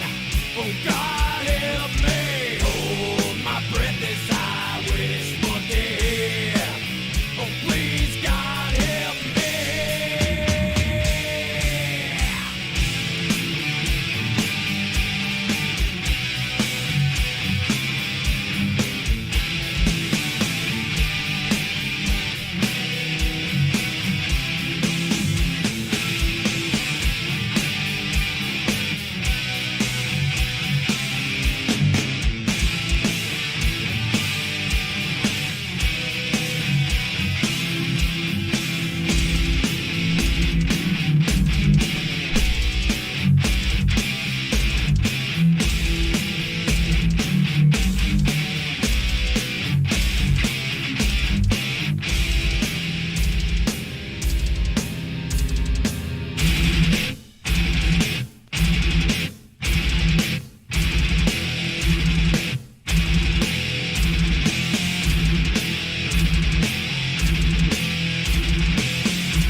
Darkness imprisoning me. All that I see, absolute horror. I cannot live, I cannot die. Trapped in myself, fighting my only self.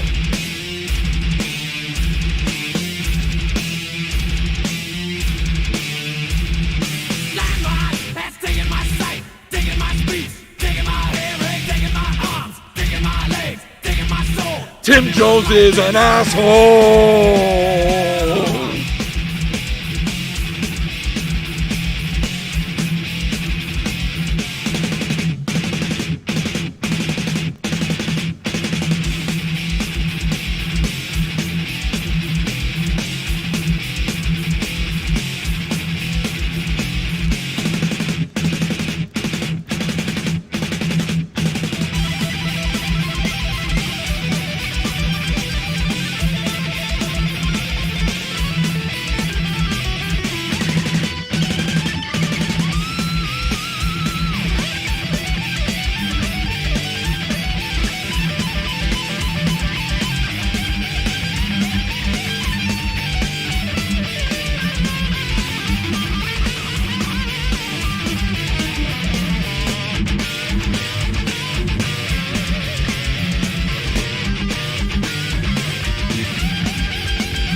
right? That song blew my mind the first time I heard it. I took to that song immediately. I took the song to the first song, Blackened, immediately, and Dyer's Eve. Those were my three big songs on And Justice for All. Saw that tour, man. Queensryche opened for them during the Operation Mindcrime tour. Can I tell you one thing that we should actually do? I don't know if you're up for it, because now it might be... I mean, I still have time for more requests, okay? So I do have time for, like, single requests still, if you want them. I mean, I'll play songs no matter what type of thing. But if you want to do album sides, you guys can start thinking about that, because ultimately, I mean, you know, you're the guys who make it happen. But I'm thinking to myself... For those of you who haven't heard Queensryche Operation Mindcrime, an album side is 30 minutes. That's a 60-minute album. So you'd certainly get your crowdfund worth, because it's a 30-minute sides. But I think more importantly than that, you'd be listening to, I think, one of the really great prog albums from the time. That's probably the 90s. Yeah, it had to be the 90s. It's, in my estimation, like from what I've heard, one of the great prog albums of the 90s. So, I'm absolutely up for doing that. I mean... If you want to go in another direction, another album I'd be up to doing for sure is Afghan Wigs, Black Love, which I've mentioned a million times. That's about 1996. So Operation Mindcrime would be like, let's say, 98. Black Love would be 96. We can go in those directions. Do we have to go in those directions? Of course not. But this is my way of just kind of starting the conversation, and ultimately it's going to go wherever it is that you want it to go. 88. Okay, so I didn't mean 98. I meant 88. Thanks, Sarah. UK Sarah. Yeah, that's exactly it. That's what I meant. Black Love, though, is not 80s. It's 90s. Black Love is probably 96. So... For those of you who actually know the album Operation Mindcrime, let these people know how amazing that record is. You have to kind of like prog, though.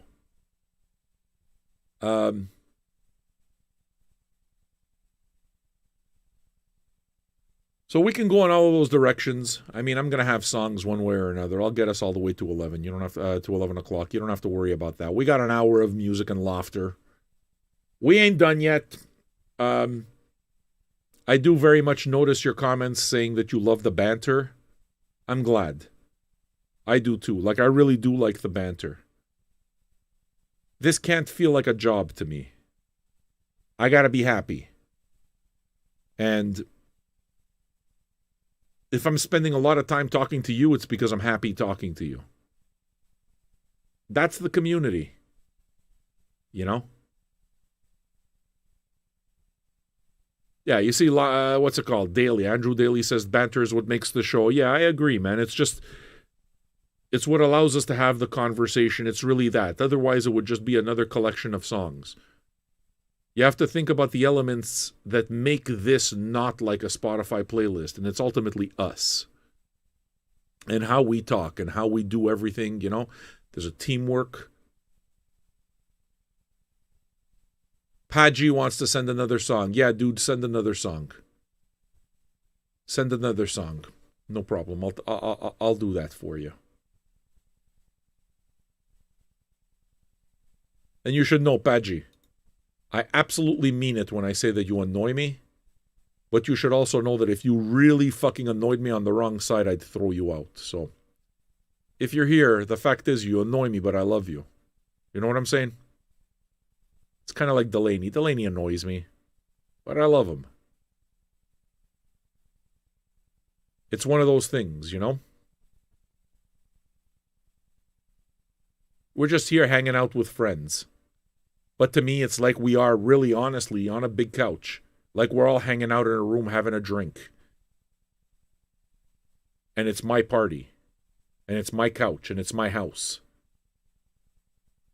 And if you know anything at all about me, and I think that everybody in this room knows it, I would not let somebody into my house that I didn't want there. Certainly not to be polite, and certainly not because they're patrons. I don't have tolerance for it. So, you know what I'm saying? Can You Hear Me Knocking? Do I have that Rolling Stones album for Can You Hear Me Knocking? Padgy, let me know if I have that Rolling Stones album first. Did you check if I have it? Because if not, that's the thing that annoys me about you. But I'll get your song for you. I don't know if I have the album, though. I mean, if not, I'm still going to play something else for you. But I ask because you fucking idiot. I knew you were a douche.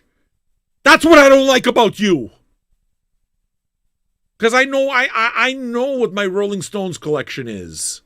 I know what's missing in my Rolling Stones collection. And I knew that I didn't have that.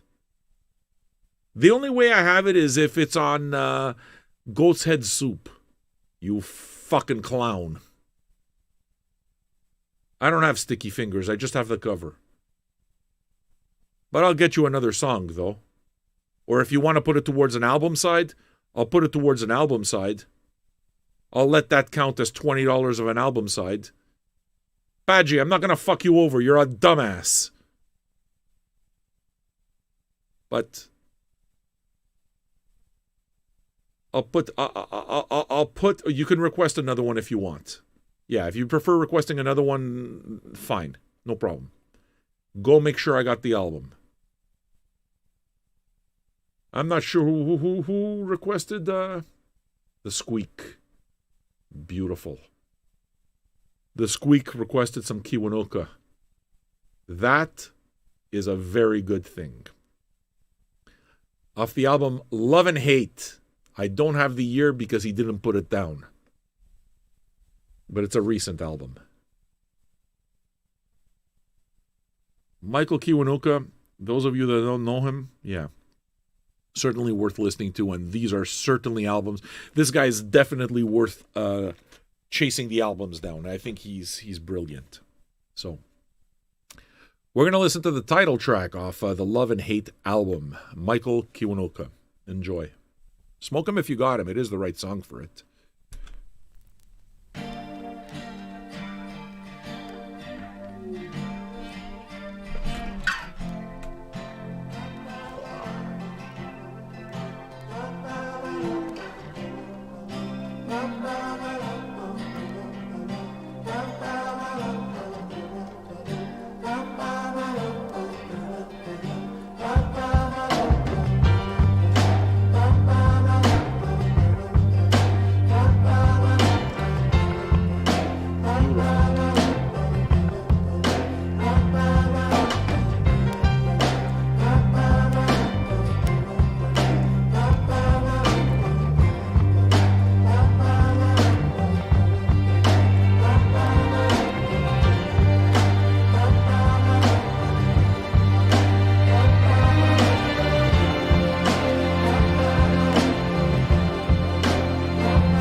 shame and misery.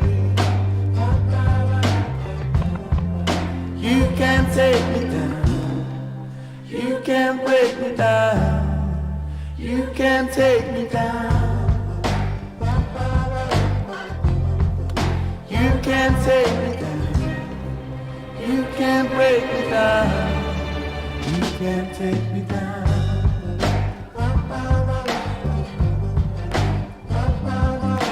Love and hate, how much more are we supposed to tolerate?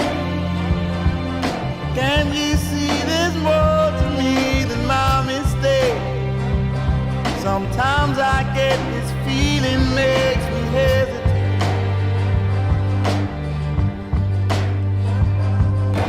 I believe she won't take me somewhere I'm not supposed to be.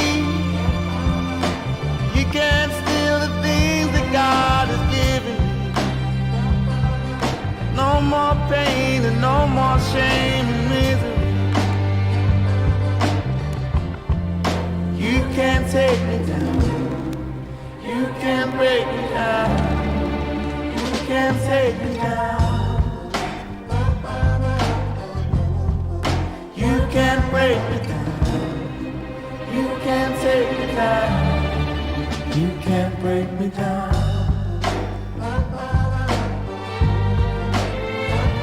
I can see that face of trouble, and I'm on the verge. For the love of everybody, I need something more. And I will keep on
well.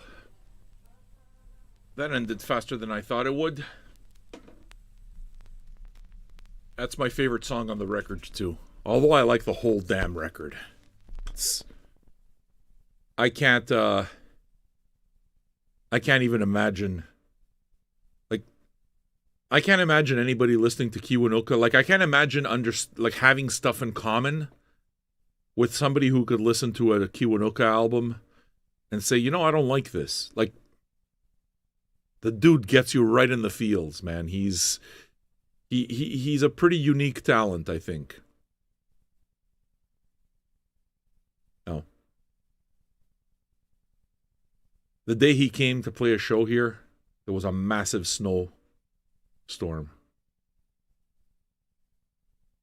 Padgy, do I have presents? I don't know, dude. Why don't you go look at the fucking thing? You see, this is why you annoy me. What, you don't know where my archive is? Why the fuck do I gotta do the work for you? No, dude, seriously. This fucking guy. Like, you don't understand. You're being an asshole. So if you know that I have the album, then ask for it. And write it down in the right way. I'll copy and paste and I'll give you your song. Otherwise, don't fucking give me no more requests. I don't want your money. Oh. Yeah, I don't understand people who say, there's no good music. Like people who think that the height of music happened when they graduated high school. If I got the record, then I got the record. What you do is put it in the right order. I'll put it in the fucking queue and I'll play your song for you. For whoever requested Slint, I'm happy to play Slint for you, but requests aren't $5, they're $10. That's non-negotiable. I can't do anything less than that. But I'll be happy to play you a Slint song. I mean, I like Slint. That's why I own the record, right? Look, it's right here. I like Slint so much that I haven't even filed the record. That's how much I like it. Now put in the other 5 and I'll play it for you. I know you didn't do it on purpose. You don't have to worry about that. I'm not gonna, But, listen. I give it to you good. There's a price for it. I give it to you good. What do you think? You think I'm one of these fucking... These dumpster blowjob guys? I'm not one of those. I'm not one of those dumpster blowjob types. I do it right. No fucking teeth. I take out the dentures and everything. That's fucking sick. So fucking sick. So sick, so sick. I liked it better when fucking Johnny used to hang out more. This fucking guy, in and out. I'm fed up. Because you know why? Because his social skills are kind of poor. But they serve the purpose. Johnny has very poor social skills. But he gets to the fucking point. He gets to the point. He's more impatient than I am. No, he's all fucking, yeah, I gotta go here, much love. Oh, yeah, I'm making tacos, much love. Yeah, I'm making fucking brisket, much love to you all. This fucking guy. He comes in just so he can wish us love. And then he leaves. Him and his briskets. When he was around, he's a crotchety fuck. He's crotchety, I'm telling you. It's crotchety. He comes straight out. He comes straight fucking out. Are you a patron? Fuck, I loved it.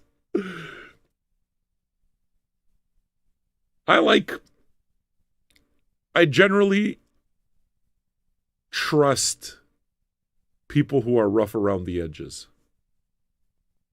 I don't trust people who are overly polished. I don't trust it. I trust people who are kind of not polished. I prefer you make a mistake. As long as you got character enough to own your fucking mistake. But Janice, No fucking mismanners there. Janice has no Janice is as rough as it gets. That's what I love about her, because I trust her. I trust people who are a bit rough around the edges. Unless they annoy me. If they annoy me, then I know that they annoy me and they're gone. But, you know? And Nicholas, just so that we're clear, and I think you know this also, I know you're not trying to fuck me over. You know that, right? People send in their request the first time, we get it fixed. You don't have to worry, we're all good. We love you. We love you. And Janice is absolutely right. She's got manners when she's on the clock, and you know what? I would hire her in a second. She's got work ethic, and I'm sure she does it right. And I can attest personally that she's got no manners in person. Like, she swears like a sailor. She swears that it's true. It's absolutely true. She swears like a sailor. It's so funny. Isn't it amazing though how like we've all kind of gotten to know everybody's quirks in here. We all know people's little quirks. Like Gabby, unresolved issues. You can see it. Bitch knows music, though. God damn, does she know music. If she drops down, she drops it, and she drops it for real, and her music tastes go from one thing to another, and she's extremely adventurous. She'll try things. It's very clear that it is in Gab's nature to just try stuff. I dig that. That's something that it's like, you and me will always have that in common, because it's the same thing for me. I like trying stuff I don't know. But many, many unresolved issues. You listen to her and it's like, there's a half of you that says, oh, poor girl. And then there's the other half that says, what poor girl? That's exactly what makes her interesting. She's a fucking maniac. I like maniacs. Nipple boy Gustafsson is with us. My Finnish brother. The reason it is that he doesn't show up is because the dude lives in Finland. Those of you who aren't used to seeing Gustafsson's name here, know that he's absolutely one of us. Forever. And he's nuts, you'll see it. But I mean, I do mean it. I do mean it. Like, I mean, I've been called weird my whole life, right? And I've been around the quote-unquote normal people my entire life. My entire life. And I've noticed that those are exactly the people I can't get along with, because those are the people that are, you know, it's just, you don't see the chinks. There's no chinks in the armor. You know what I mean? It's like, there's a polish. They all talk about the same fucking things. It's like they got the routine of how it is to be safe, perfectly safe and non-offensive and perfectly bland in public. They got it down to a fucking science. I hate that. They stay in their comfort zones. Yeah, dude, you got it exactly right. It's just and these people, they operate, they're masters in their comfort zones. They're masters in their comfort zones. See, I don't dig that. I have genuine affection. I swear, I'm not just saying. I have genuine affection for people who have all sorts of hang-ups. Like, the more neurotic you are, the more I like you. If you're fucking grumpy, but you're not an asshole, I like you. I like you. I trust it. I just do. You know? If you got character underneath that, you have like your values, you got your code of ethic, you got your... I got you. I trust that. I trust it. The ones that are too nice, I don't trust it. I don't.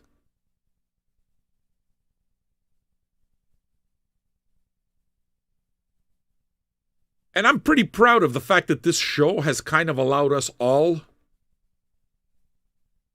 to let our various neuroses have a little space to breathe. Doesn't it feel good to just know that you can, it's all right. I'll fuck with you. We'll fuck with you, but we don't mean it. You know what I mean? We're not trying to hurt you. I mean, ultimately, Gabi, you're really fucked up. Like, you're a mess. But I won't hurt you with it. What, you think I'm not a mess? I know I'm a mess. There's a certain comfort that I take from knowing that I could do all of that and still, people still like me despite not being perfect. You know what I mean? Because to me, you got to love the crust of a person. You got to love the part that's not perfect. I got to be able to deal with what annoys me. If I can't deal with the way you annoy me, then you're gone. So what I'm saying, Padgy, you annoy me. You annoy me for real, Padgy. I'm not kidding. You annoy me. You're 21? You're 21. Like, if you were in my fucking world, if you were at my party, you'd be the guy that annoys me at the party, and I'd fucking blast you. But I wouldn't throw you out. Does that make sense to you? Does that make sense to you? I'd blast you. You'd annoy me, there's no doubt. But I would not throw you out.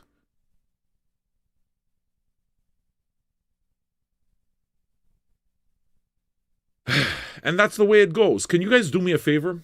Listen, I need you guys to do this exactly the way I say, okay? Listen to me. First of all, I just want you to know, Blumkin, are you here? Blumkin. Blumkin, are you around? Come on, Blumkin, are you here?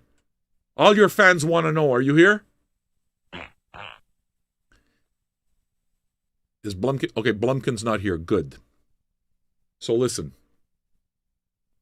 I'm letting you all in on the joke. It's got to go only this way. I need you... Oh, fuck, sorry. Nothing, Blumkin. We love you.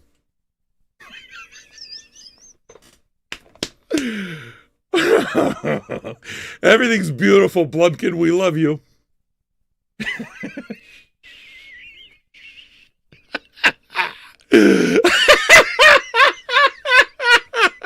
The moment I said, okay, you guys can't tell him anything, right away he pops his head. He fucking pulls his turtle head out. Fucking Blumkin. No. Listen to me. This guy, tell him, listen to me, catwalk. I'm a fucking master at ball busting. You gotta trust me.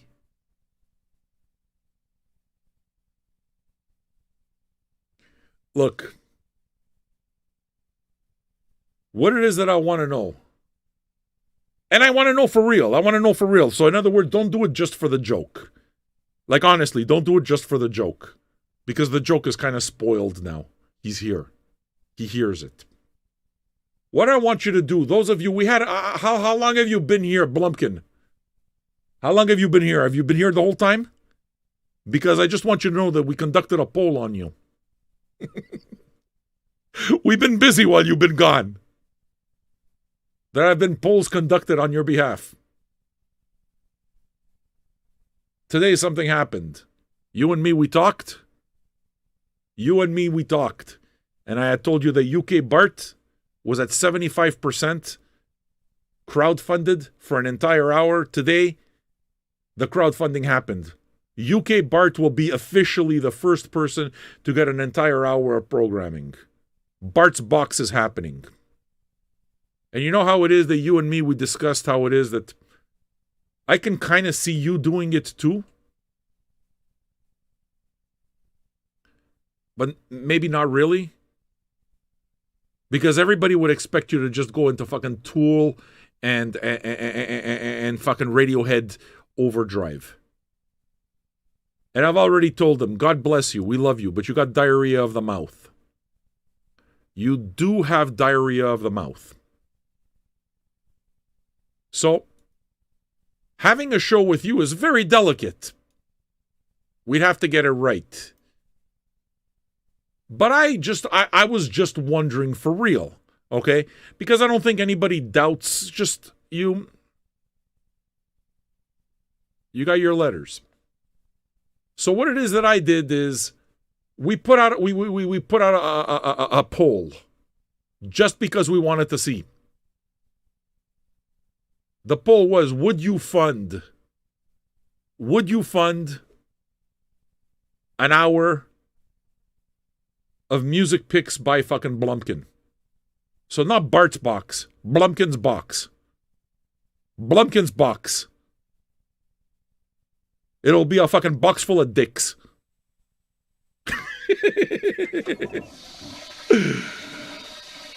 You follow? And I just want you to know, Blumpy, 73% of those who voted said that they would actually fund an hour of music.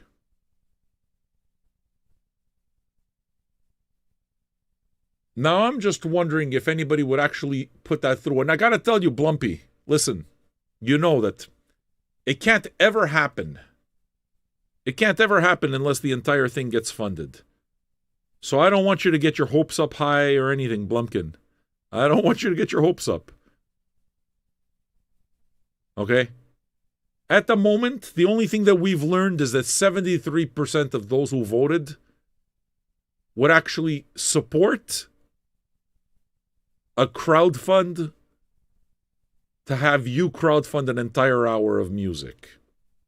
So that's just the first thing. I just put in the temperature. Basically, it's like I took the anal thermometer and I just put it up. And you tested very well. 73%, nearly 3 out of 4 people said that Blumpy, they would crowdfund. But you have to understand something, Blumpy. It doesn't mean anything until we get the crowdfund completely done. And right now, we don't even have $5 on you. We got nothing on you. So people, they talk, they don't mean nothing.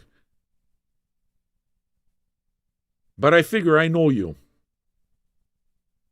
You're somebody who's going to completely fucking obsess. I know that you are. I know you. You got letters, dude. 3 of them are OCD. So, I know that just fucking dropping that idea is going to make you go completely fucking berserk. Nah, you're not fine either way. Bullshit. You don't have control of your emotions like that. It's not true. It's absolutely not fucking true. He's fine either way. Bullshit. So, I'm just wondering what would happen if all of a sudden there are some people over here that decided that they were going to crowdfund an hour of Blumpy. But right now, I got to tell you, they voted. The votes mean fuck all. There's not a single one of them that put up for you. Nobody. So right now, everybody's just saying. I think that your prospects are still very poor. All I'm saying to you is that you did very, very well on advanced polling. That's all I'm saying. You did very well on the advanced polls. But right now, in terms of like the realness, nobody, not even fucking $2 has been crowdfunded for you. Not even. So you kind of still don't.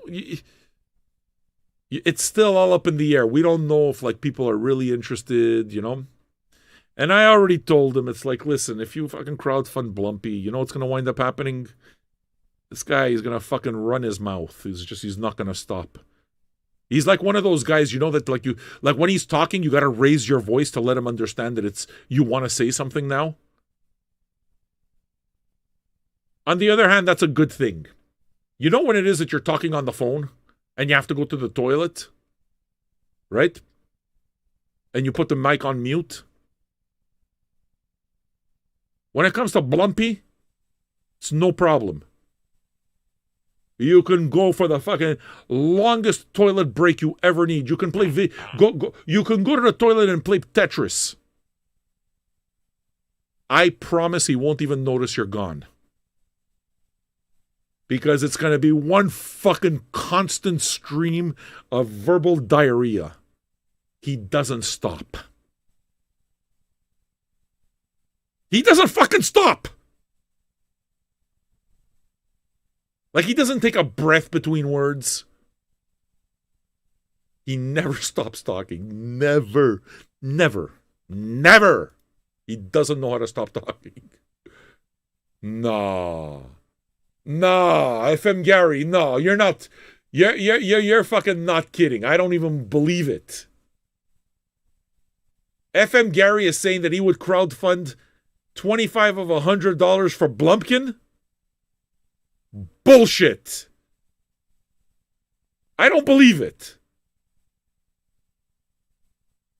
I'm telling you, you guys are going to suffer.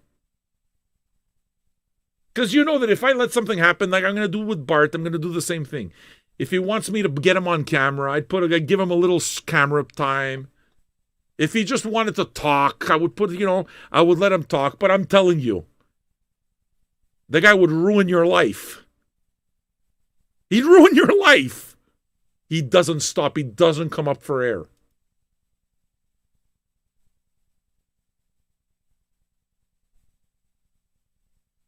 Uppercut. No. No. No, I don't fucking believe this.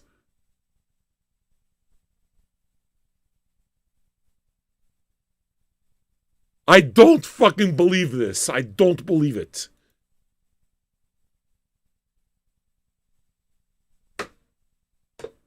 I don't fucking believe this. No, don't hold your applause, bitch. Relax. Relax. I don't fucking believe this. Sometimes be careful what you say. Blumpy. Blumpy, are you here? You are about to be my first great regret of Vinyl Junkies. If I'm doing the math here right, we've got $75 of $100 request already crowdfunded. I'm not fucking kidding. Janice, it has to be for that. It has to be. That's what she threw down for. This is fucking unbelievable. Janice wants this that bad. It's going to be a disaster. It's going to be a disaster. And I'm telling you right now, before you start getting all fucking high on your horse, no Tool. No fucking Tool. No Radiohead. No Tool and no Radiohead for you. Because you're not going to stop. I can't deal with it. I can't deal with it.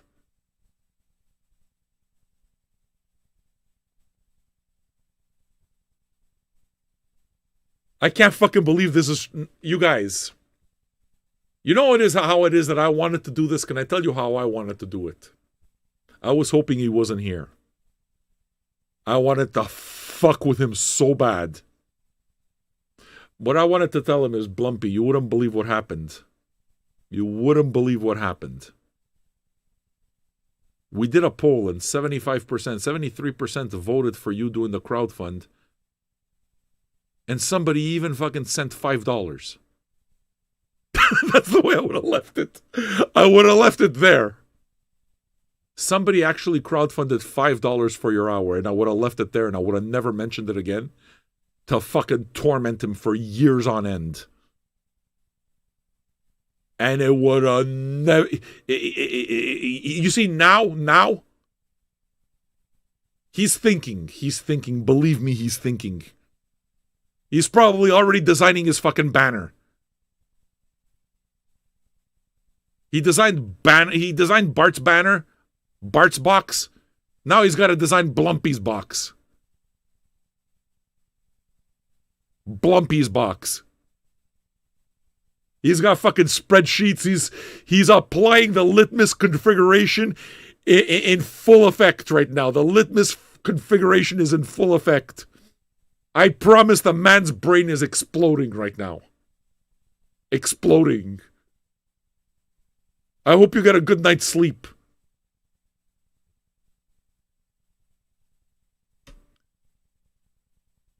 I can't fucking believe that you guys actually crowdfunded 75 of that already.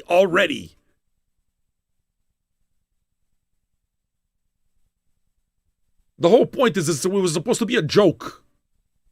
But he's here, so it's like, but that's the way I wanted to do it. The way I wanted to do it is, I wanted to tell him that somebody actually crowdfunded $5. That's it. Pablo, honey. Just $5. I wanted to torment him with that $5. This guy, he would have fucking come up with charts and graphs. He would have come up with fucking charts and graphs. All sorts of things are going to happen. You can see this guy. He's going to pull out his protractor. He's going to figure out everything. And then you know what he would do? Even if he had the hour of music, you know what he would do? He would actually give me enough music to fill out 2 or 3 days. Just in case.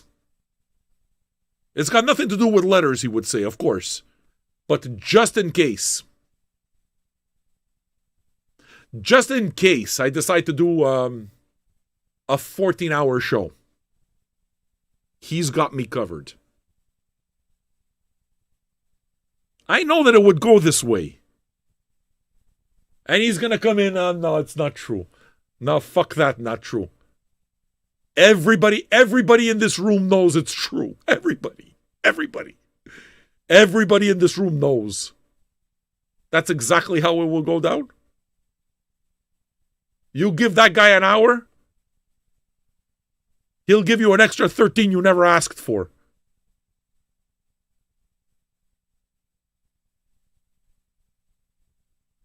Yeah, I know his father hates music. Michael's wife, God bless you. God bless you. Poor you. But I know a lot about fucking Blumpy. You know why? Because he doesn't shut up. He doesn't stop. Like he starts talking, it's like, well, no, I'm not going to hang up on him or anything. I'm just going to leave the phone here and go mow the lawn. Come back, he's still talking. You should try that. If you ever have a chance to talk to the guy, you should try it. What you do is just stay on the other side of the phone and don't say anything. See how long it takes? See how long it takes until he finally tuckers himself out. It's never going to happen. He doesn't tucker himself out. He doesn't shut up. My question is, Blumpy's wife, where are you? Blumpy's wife. My question is, when the two of you got married, is the reason you got married because the priest asked you to say I do first?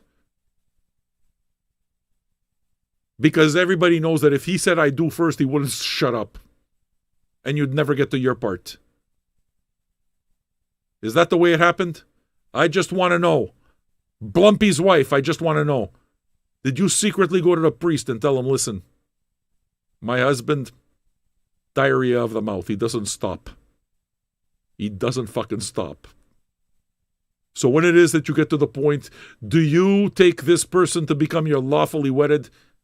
Please make sure that you ask me first. Because we're going to be here all fucking century. We're going to be here all century. He wrote his own vows. You should see how big that fucking book is. Have you ever read Moby Dick? It's about like that. This guy. Do you, Blumpy, take your wife to be lawful? It was the best of times. It was the worst of times.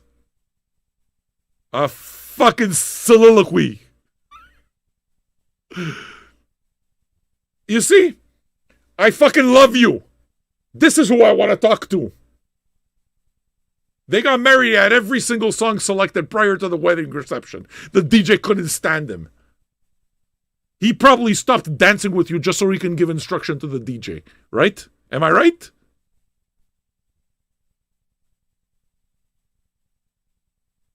She fucking understands him so well.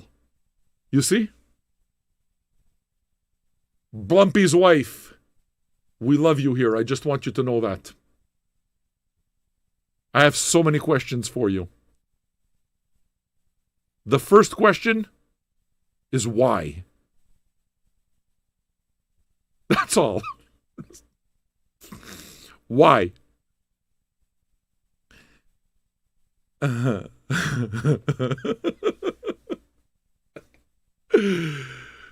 fact is that I fucking love you guys. I love your family. I think that you're beautiful, all of you. I think that your husband's a gem of a man. That's the truth. I think he's a gem of a man. I think your children are amazing, and I just, even speaking to you, I don't remember your fucking name or nothing, but even when I speak to you, that one time I spoke to you, you're a thoroughly lovely human being. Like I have Amber, Amber, Amber, Amber, Amber, Amber, Amber, Amber, Amber.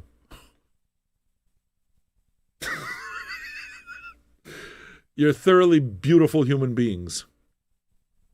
Amber. Beautiful human beings. And I have great affection for your husband. That's the truth. I'll bust his balls forever. But I got great affection for all of you. And your kids, I haven't seen your kids enough because your husband's, he's taken a break. He took a break from the show. So I don't get to spend time with your kids like I used to. But I love your kids. I used to love hanging around because they're wonderful. They're thoroughly lovely children. And I love the fact that the young one, she fucking destroys him. I love it. I love the fact that Amber.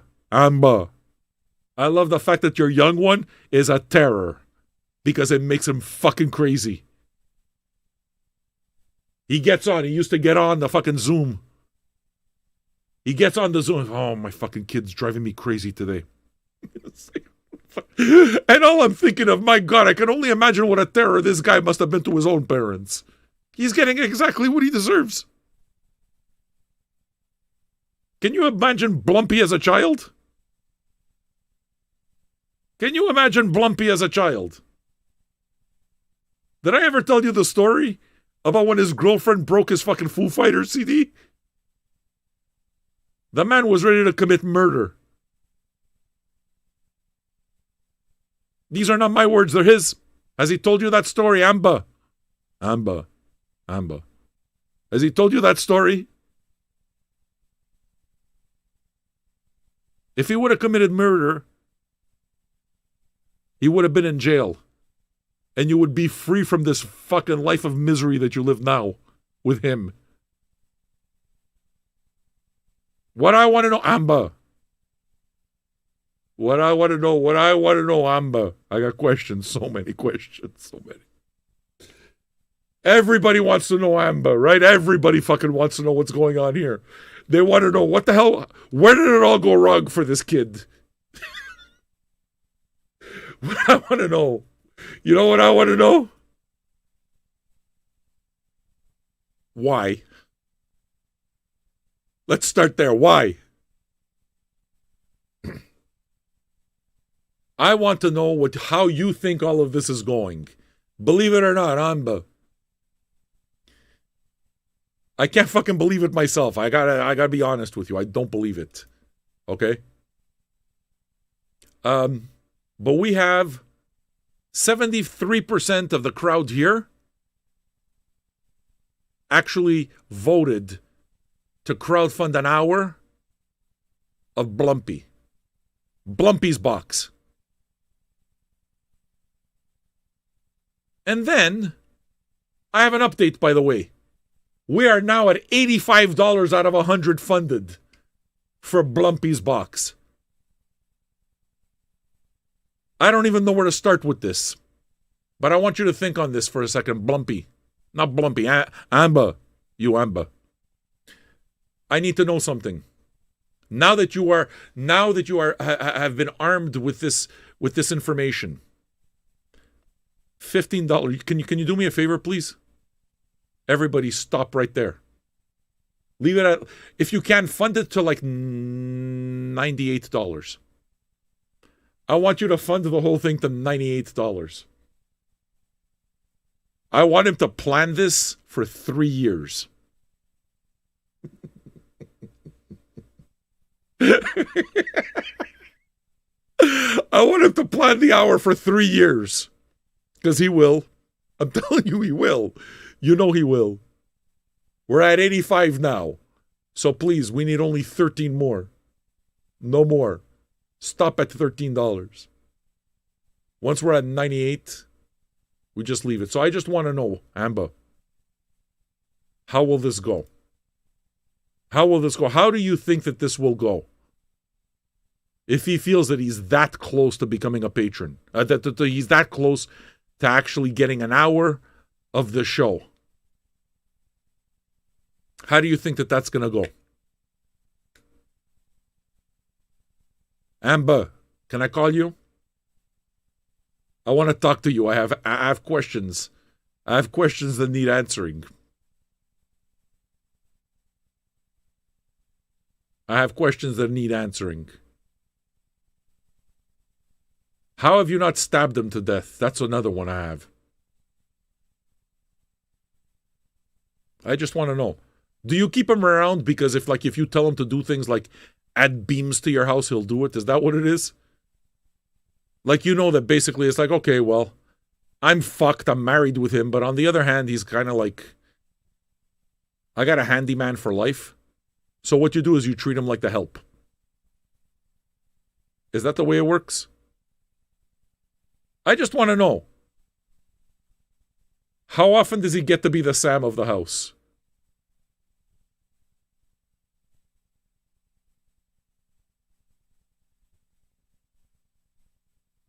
How often does he get to be the Sam of the house? Did you read the article? You should read the fucking article, I promise. After you read that, game, set, match. It's all going to come to... You know what you're going to realize, Amber? My husband's a retard. Coffee and jazz go well together. Coffee and jazz. Jazz and coffee. Game, set, match.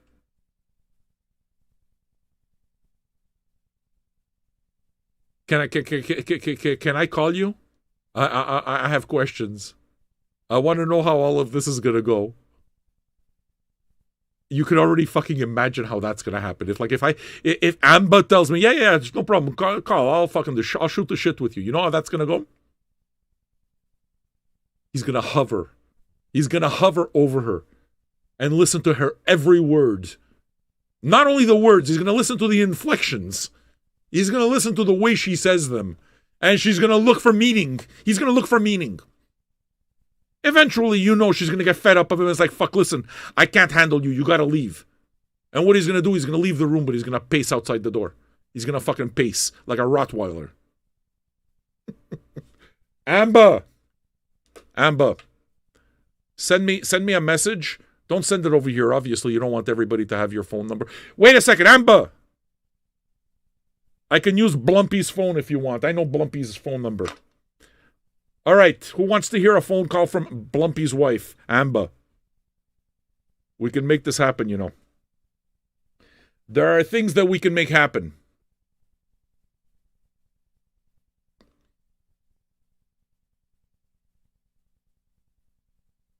Yeah, but she'd have to be okay with it. You see, Angela Daley, the beautiful, all of you, just to have a little bit of background on what I'm talking about, you can tell me if I'm exaggerating anything. Angela, God bless you. She put up the fucking Member Monday. This is the best Member Monday article that's ever been written in the fucking history of Vinyl Junkies. It's number one. This article, what it is that we could say about it is game, set, match. She said, no. She has to say yes again. I want to make sure, Amber. I want to make sure. I don't want to put you in an uncomfortable position. But I promise right now, how many people are listening? They all want to know. They all have so many questions, more than mine. I'm just going to plug in my phone just in case. Just in case. Just in case. Sure. Listen to me. I'm going to call on Blumpy's phone. This is where the music stops. Now we're getting down to the real shit. Let's make sure that we turn this level up all the way. Get the phone. All of you, in order to understand what's going on, what you need to do is you need to go to the article that Angela Daley just put up. Member Monday, number 40 with Michael Osterhout. All right. Let's call Blumpy's wife. This is going to be awesome. Look, you know what I'm going to do? I realize that this is very exciting for me. I realize I'm not prepared to speak to you yet. What I got to do is let me warm up my bong. I have to take I got to take the bong rip of the century before I do this. I have to preparate myself. So what you do is just give me a second. Amber. Give me a second, all right? I'm going to play another song. And then you and me, we're going to get to talking a little bit. Okay? We're going to get to talking. We're going to try to figure out where it all went wrong. I want to know about your wedding. I want to know about everything. I want to know about everything. I really, really want to know about everything. Maradnami. Fucking sometimes life just throws a Blumkin out of the sky. It's a beautiful thing. You guys realize how good this show's about to get? Look, this is how much I care about your husband. I'm fucking prepared. I'm making sure that I prepare everything. It's got to be perfect. Hey, what bolt thrower do you want, Andrew? You didn't leave a message. I saw that you left me you want a request. I'm going to play your request, buddy. You don't have to worry. I know it's 11 o'clock. I'm going to play your requests. We got conversations to have. What you need to do, though, is just wait for this to warm up a little bit. We got a little bit of Frank Zappa to get us there. This is one of his legendary stories. It's a story about the mud shark. Okay. From a live concert in 1971. And basically the story that they're talking about here features Flo and Eddie. Flo and Eddie are the two main players of a band called the Turtles. Eddie is fine. I'll play you some bolt thrower, dude. No problem at all. I got it. Basically they're talking about the hotel where you can go fishing and the mud shark and everything. That's actually a real story. Okay, the story that they're going to be talking about is Led Zeppelin being on tour and checking into this hotel that's right out the side of like a body of water so that you could request a fishing rod and some bait and fish outside your hotel window. It's true. And Led Zeppelin were very known for doing some crazy shit. And supposedly they had a groupie come in who would do like anything to be around Led Zeppelin, but I mean anything. And they found a mud shark and they started flogging her with it. It's one of the great, great classic groupie stories. I don't know the exact details of everything, but look it up. Led Zeppelin mud shark, look it up. It's on Google. It's there. So Delaney likes that, and we're going to play it. Here it is. as the bong gets preparated for our conversation with Amber. That's right. You heard right. The secret word for tonight is mud shark. And of course, with the mud shark secret word is the mud shark arpeggio. A marvelous little arpeggio. And now, the mating call of the adult male mud shark.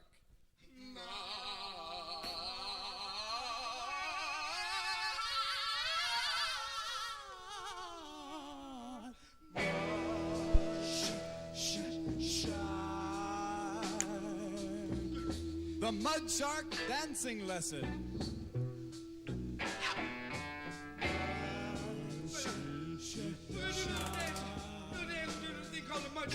Now this dance started up in Seattle. Let me tell you the story about the mud shark. Oh, fuck me. I gotta do this over again. Yeah, I'll bring it up. Bring the band on down behind me. I got it wrong. It's okay. It's my fault.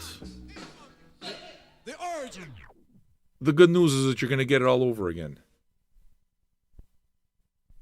The better news is that my vaporizer has more time to heat up, so I'm gonna be able to take a nice big rip. We're gonna do this proper. Come on, are you all excited? We're gonna be talking to Amber, Blumkin's wife. There's gold up in them hills. Is the mud shark Oh.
That's right, you heard right. The secret word for tonight is mud shark. And of course, with the mud shark secret word is the mud shark arpeggio. A marvelous little arpeggio. And now, the mating call of the adult male mud shark.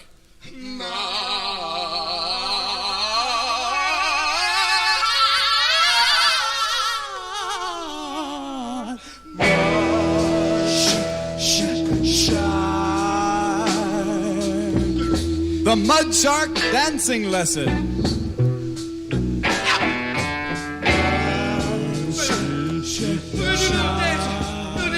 Thing called the mud shark.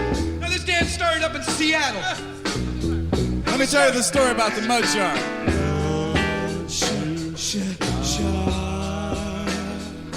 Bring the band on down behind me, boys.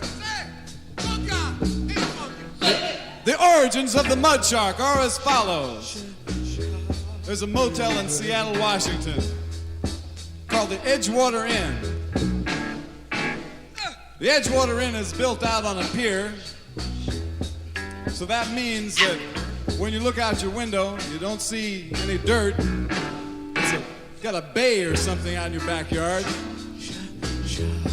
And to make it even more interesting, in the lobby of the aforementioned motel, there's a bait and tackle shop where the residents can go down and whenever they want to rent a fishing pole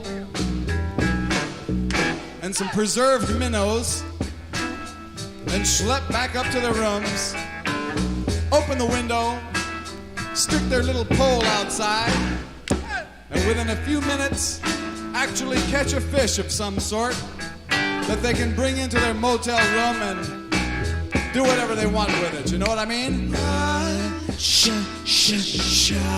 Now in this bay, there's quite a variety of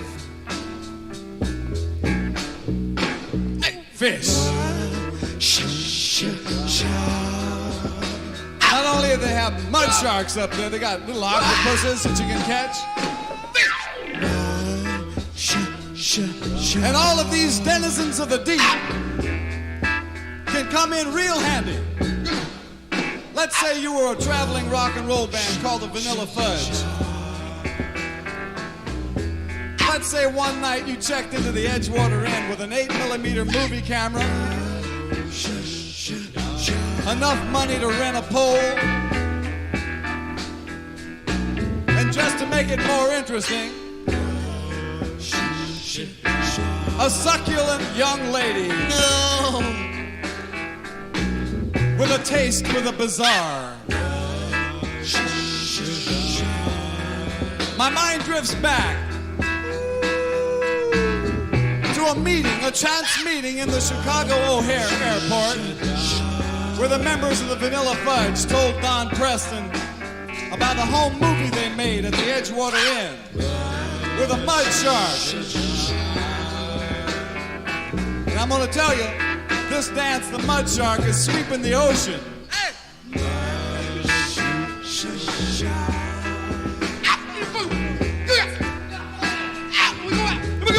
Come on, come on. You go out, so far out, to the mud shark, baby. Out, you go out, so far out, to the mud shark, baby. Now show 'em what they do with the mud shark.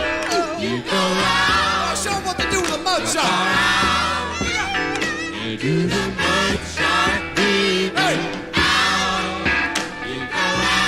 catch the mud shark.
What's a girl like you doing in a place like this? I left my place of living and I came to this home. Me and my girlfriend, we came here looking to ball. You came to the right place. This is it. This is the swingin'est place in New York City. No shit. How true that is. Oh, how true indeed. Me and my girlfriend, we come here every Friday, Saturday night looking for that hot romance we need. We like to get it on. Do you like to get it on too? Well, now, what did you have in mind? Well, I get up being juked with a baby octopus and spewed upon with cream corn. My girlfriend, she digs it with a hot Yahoo bottle. Well, somebody's screaming. Corks and safeties, pigs and donkeys, Alice Cooper, baby. Wow! Well, it gets me so hot I could scream.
wouldn't let just anybody spew on their vital parts. They want a guy from a group with a big hit single in the charts. Funny you should mention it. Our new single made the charts this week with a bullet. With a bullet. Just let me put a little more rancid Budweiser on my beard right now, baby, and you can show me how a young girl such as you might be thrilled and overwhelmed by me. What hotel did you say you were staying at? Wanna split right away? Not so fast, you silly boy. There's one thing I gotta say. We want a guy from a group who's got a thing in the charts. We want a guy from a group who's got a thing in the charts. We want a guy from a group who's got a thing in the charts. We want a guy from a group who's got a thing in the charts. And if his dick is a monster, if his dick is a monster, if his dick is a monster, they will get in their hearts. Hold it, please hold it. My God, Madge, you voluptuous New York City slit. Why didn't you tell me before it was so hard to tell with your little blousey poo on, but now that I see you, I would have helped. I didn't know you were so obviously pregnant. I've got the thing you need. I am endowed beyond your wildest.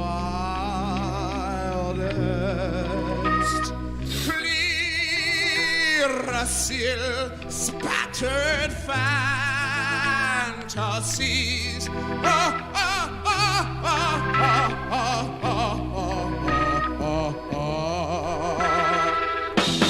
Girls from all over the world flock to write my name on the toilet walls of the whiskey I go for. I am one a dick. I am one a dick. Me one a dick. No, me one a dick. Say!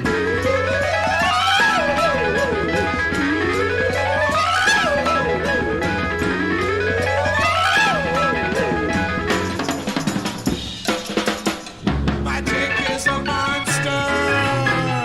Give me your heart. But a dick is a legend, enormous thou art. My dick is a Harley. Your ticket to start. One a dick speaks, the heavens will part. My dick is a dagger. I'll force it to fit.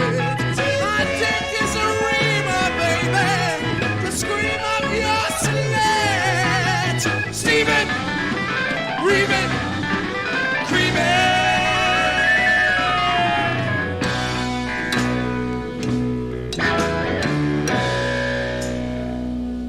Man shark.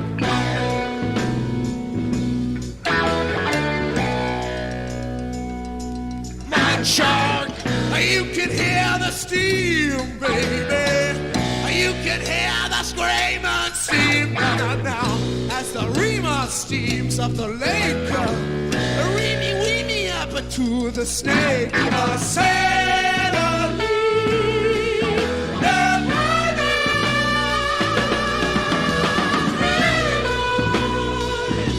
talk about your hemorrhoids, baby.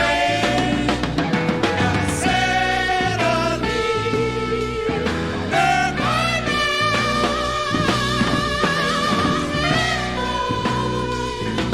talk about your hemorrhoids, baby.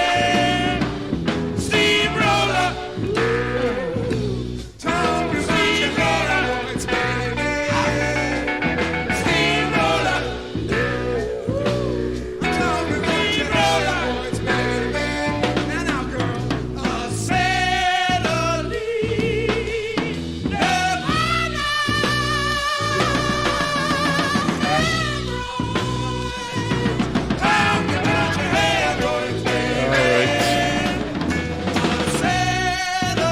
gotta bring this down because woo woo. That's the sound of the police. Ooh ooh. That's the sound of the police. That's why. Okay, now these are very exciting times. We'll be talking to Blumpy's wife, Amber. Amber. Do you have any questions for Amber? Please feel free to leave questions, and we will be paying attention. I will try to make certain that I ask Amber the right questions. Okay? If there are any questions that you may have at all about Blumpy Poo, this is the time. Now we will open up the phone line. It is time to call Blumpy. He's going to get pissed off at me. What the fuck? No. Hello. Hi. How are you? So you're the one who takes Michael away in the night? I I am. don't see him anymore. Oh my god, but I can't get I gotta find some way to fix this. I gotta get you. Hold on. You're gonna have to be patient with me, Amber. 1 second, Amber. Amber! You there? Yes. Can you guys hear her on the air? Can you hear her on the air? Yeah, you can hear me, bitch. It's not me. Can we hear Amber? We can hear Amber. Can you talk? Yes. I'm here. How are you? I am good. How are you? I'm so well. It's so good to speak to you. I stayed down here because I heard the word. I heard Blumkin, and I said, "Was he talking about you?" Even you call him Blumkin now. Admit it. Well, not with the kids not around. Ah. Do you call him like as a pet name? Do you ever call him Blumpy? No, but I might now. Does he like it? He don't know. He's never complained. I said that doesn't bother you because I know what it means. No, he's okay with it. I think he's friends with people with you. He has always been a music nerd forever, and he's had nobody to release this energy with.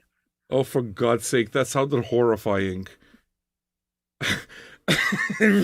Release this energy. I'm not sure that I want him releasing any fucking energy around me. You got 3 kids. I'm done. Very well. What's that? Are you there? I'm here. Don't you hear me? Okay. Yes, I did. You went away for a second. Oh, okay. Yeah, maybe because I turned my head from the mic.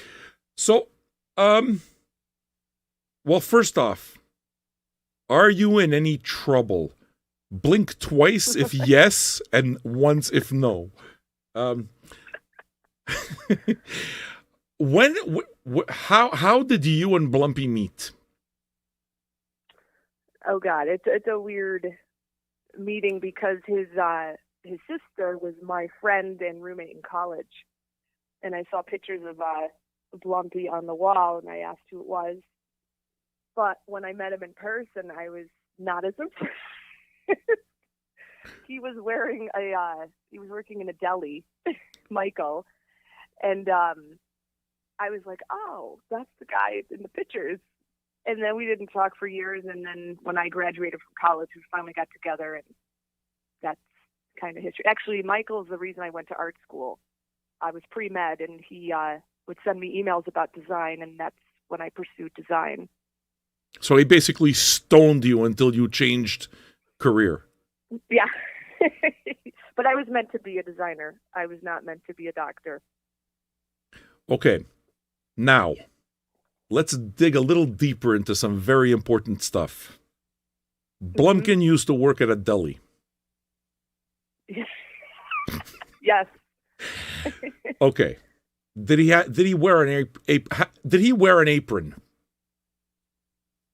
I think so, right? Did you? You had a hat, but I can't Did he remember. wear? He had, Did he wear the paper Peter Pan hat? no, thank God. I would have never talked to him again. He wore the leather. You know the ones I'm talking about, like the paper hats that they force you to wear, the Peter Pan hats. Does he used to wear that, Yeah. right? Maybe. I thought it was a baseball hat. And he said he worked with a guy who always tried to push liverwurst onto people. Have you ever ordered a pastrami sandwich from him? God, no. Would you ever Oh, go no. over just because you thought he was cute in his Peter Pan hat? And like you'd go over and like just make up orders just because you wanted to look at him? Well, no, because when I met him at the deli, his sister brought me to where they lived. I was not, he knows I joke about this, I was not as impressed when I first met him in person because he had the whole deli get up. So it kind of, I don't know, squashed my vision of meeting him for the first time. Well, it's not the kind of thing that you go to mom and say, "Hey, mom, you know, your mother like asks about your No. future prospect." Oh, well, yeah, my boyfriend works at a deli. I mean, But when he asked my dad to marry me, you said my dad slept through it, right? He asked for my hand in marriage, like to get permission and all that. And my dad was sleeping. He was like laying there, right? He didn't answer you. It was so embarrassing for him. But my dad's very eccentric, like Michael. so that's why Yeah, you're here- able to here you deal with him then. Yeah, my dad's a music nut. He's a drummer. He's exposed me to music my whole life. Probably why I'm with Michael. Yeah. I mean, you did know that the guy was kind of fucking nuts when you went out with him, right? I didn't know he was nuts. No, not when we first met. It's something you learn as the years progress, how nutty he was. He told me stories about his ex-girlfriend that she didn't understand his music. She didn't like Led Zeppelin, and I understood him, but she was like not into his music at all. Did he ever want something that you said no, and he held his breath until he turned purple? Oh yeah, Michael doesn't. We used to joke. He's getting mad at me. We joked that Michael's favorite subject in school was show and tell. He wants people to listen to his music. Yeah, the whole thing. When my father comes up, he makes him watch documentaries on music. Okay, so in your opinion, now we got $85 out of 100 crowdfunded by the rest of the community. Okay, to give Blumkin the second ever full hour of programming. So the idea here is that he'll get to go into my collection, and my collection's available on the archive is available online, so you can go through it, and like there's 5,300 records in there or something, and he's able to go in, and he's able to pick an hour of music. Okay. Do you think he's going? Do you think he's going to obsess about this? And has it begun? I don't know. Yes. He may, and he may not. He may go and wing it. I don't know. He's the type of person who will play music just depending on the mood he's in. And I just let him go with it. So I don't know. Amber. He may obsess over it. We don't know. Amber. Yeah. You don't know Blumkin like I know Blumkin. He talks your ear off, I bet. I fucking promise he's obsessing about it right now. He's acting like it's not true. It is. Do you ever notice he doesn't come up for air? When it comes to music, he does go on another level, yeah. No. I joked about his dad not liking music. He doesn't stop. Like, you know how it is that the conversation goes with him? Basically, I have to raise my voice to make him understand, hey, it's my turn to talk now. But you have to understand, he doesn't meet people who talk to this level like you do. Like, he'll mention albums or artists, and people have no idea who he's what he's talking about. So when he finds somebody like you that knows what he's talking about, he won't stop. So I get why he goes off. Well, I mean, listen, okay, I'm marvelous. I understand. But he doesn't fucking shut up. Like he doesn't stop. You know this? You think this is normal? His fucking children must get hammered by him. He gets mad that they listen to the radio. He does. You not see? like it. How do you feel about this? You see, this I know about it, the son of a bitch. Well, tell me some more about this. Well, my sisters are very mainstream, and they get mad at us for like projecting our own music beliefs onto them. But I don't know. I feel the same way, I guess, a little bit as he does. I'm not into Taylor Swift and all that junk. But we let them listen to it. We let them go down the path. My son is a little bit more like Michael, where he will listen to the same type of music as he does. He's interested in it. Okay. So do you think he's going to obsess? Yes. I think he might and not say anything. Might say. He says no, but I think he might. You know why it is that I know that he's going to do this? Okay. Number one, because I've already told him. He's the first one that I've had to fucking tell him, no, you can't talk about this. He's the first fucking... Right away, I had to... This is officially the Blumkin rule. The Blumkin rule is there's some artists, when it comes to certain people, you can't talk about it. Because he's going to give me fucking 6 hours of Radiohead, and then he's going to give me 7 hours of Tool. Yep. Okay. Radiohead, definitely, yeah. Okay. So he's the first person you realize I'm already making exceptions for this guy. I already know. Yeah. How do you think that it's going to be hard for him to deal with this this particular limitation? Well, you've already told him no Radiohead and Tool. And Tool, how many times have you seen him in a concert? Like Tool, he's been like past, I don't know, 10 times or something. I don't know. He says he's not, so I take his word for it. But then you're saying he will, so maybe he will. Listen to me. Pretty well when it comes to music. Listen to me. That music thing he's got, I know it. I've been like this my whole life. Amba, trust me. I'm telling you some things about your husband you don't know. Okay? I'm a mental case too. You should talk to my wife. I'm a mental case, just like him.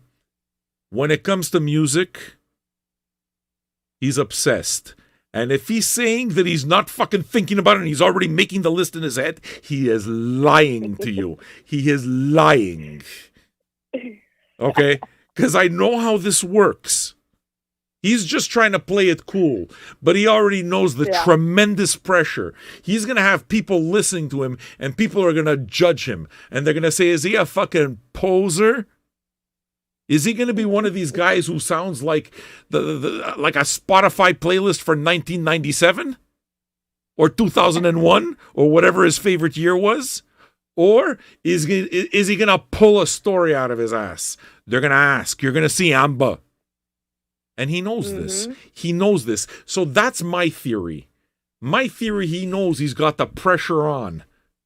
He's got the pressure on. He's going to be wondering, are people actually going to find this interesting? Okay? Number one, that's the first thing he's worried about.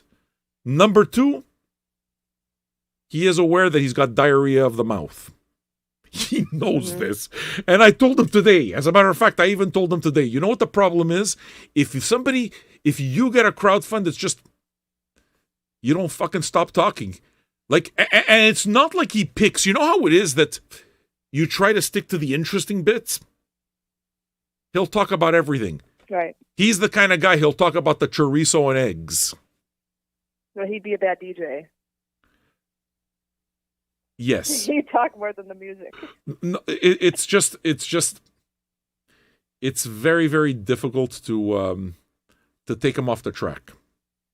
He needs That's how passionate he is. He needs redirection.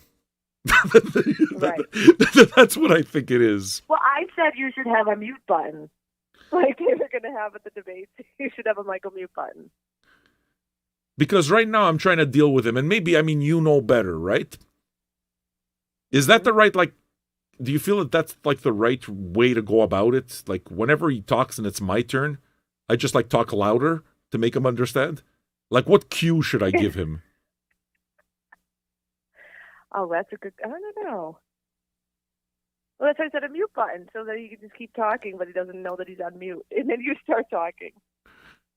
He'll be okay. I think he'll be okay. You know what it is that we should do? Listen, no, you're helping me. You're helping me prepare for this. It's very good. I'm somebody I like to prepare. I like to prepare things. Listen to me. What it is that what you're saying is that me and Cockblood, we got to get together, and we got to come up with like, you know how it is when somebody accepts a Grammy and they start talking too long. Eventually, the orchestra plays them off.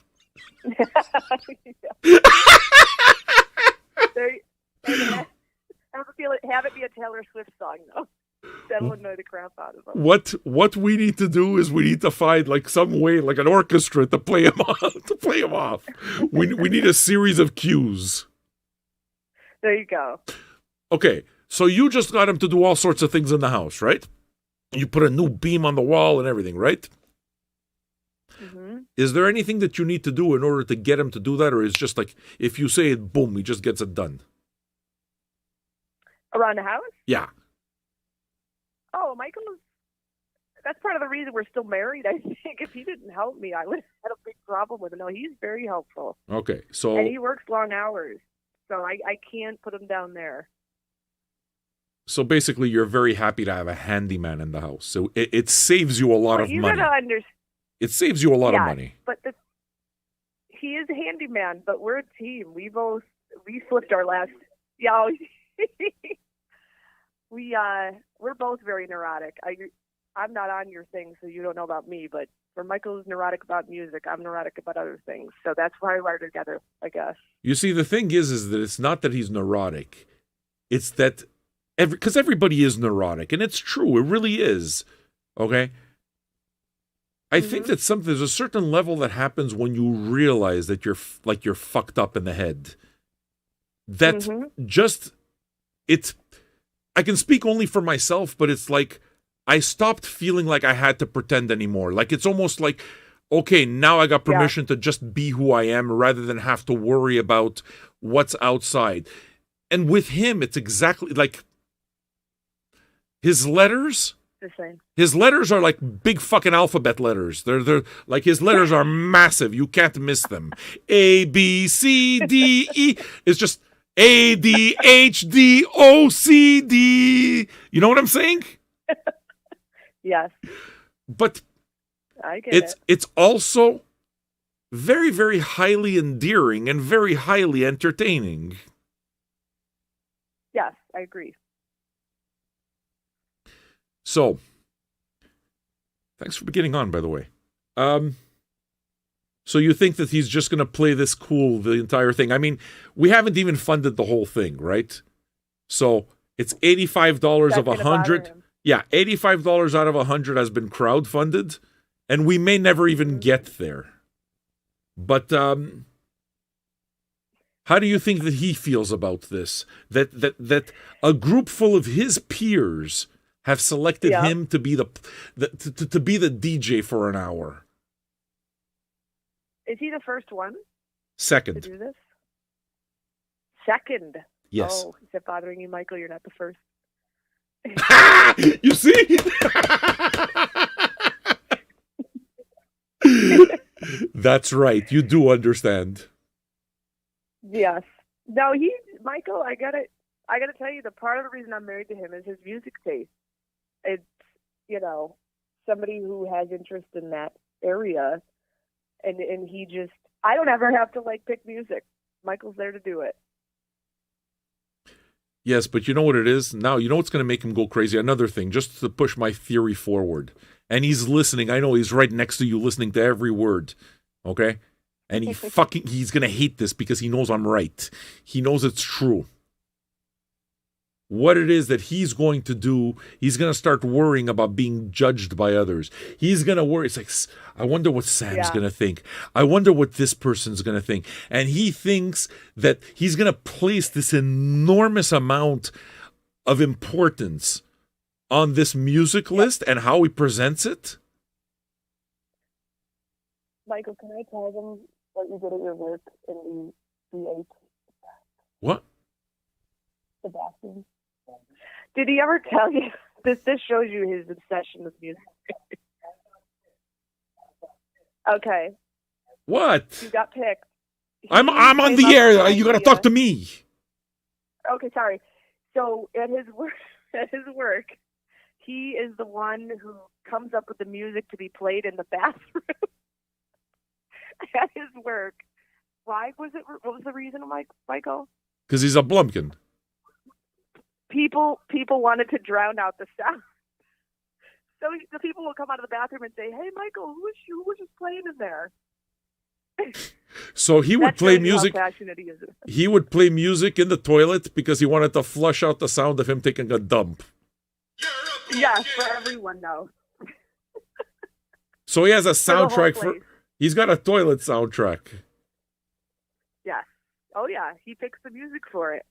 And then people will come out of the bathroom and ask him who was just playing in there. This is gold. He's nutty. Well, I'm very happy that you've taken the time to enlighten us a little bit. I'm real happy that you play along, and yeah, man, you guys are wonderful people, Yeah. really. Well, thank you. My kids always mention your name every once in a while. Well, Yeah, you can listen to Sam today. I miss him. He used to come on more often, and we used to hang out on the what's it called? The fucking Zooms. Yeah, the Zooms. Yeah, when they had no shirts on. When they had no shirts on, yes, I have seen your children's nipples. Oh, Michael. I'm Uncle Sam for real now, you know? All right. Well, it was nice talking to you. Likewise. We will meet soon, you know. Thanks so much. No, that's what he said. Have a good night. All right, you too. Bye. And there we go. Now, a lot got said.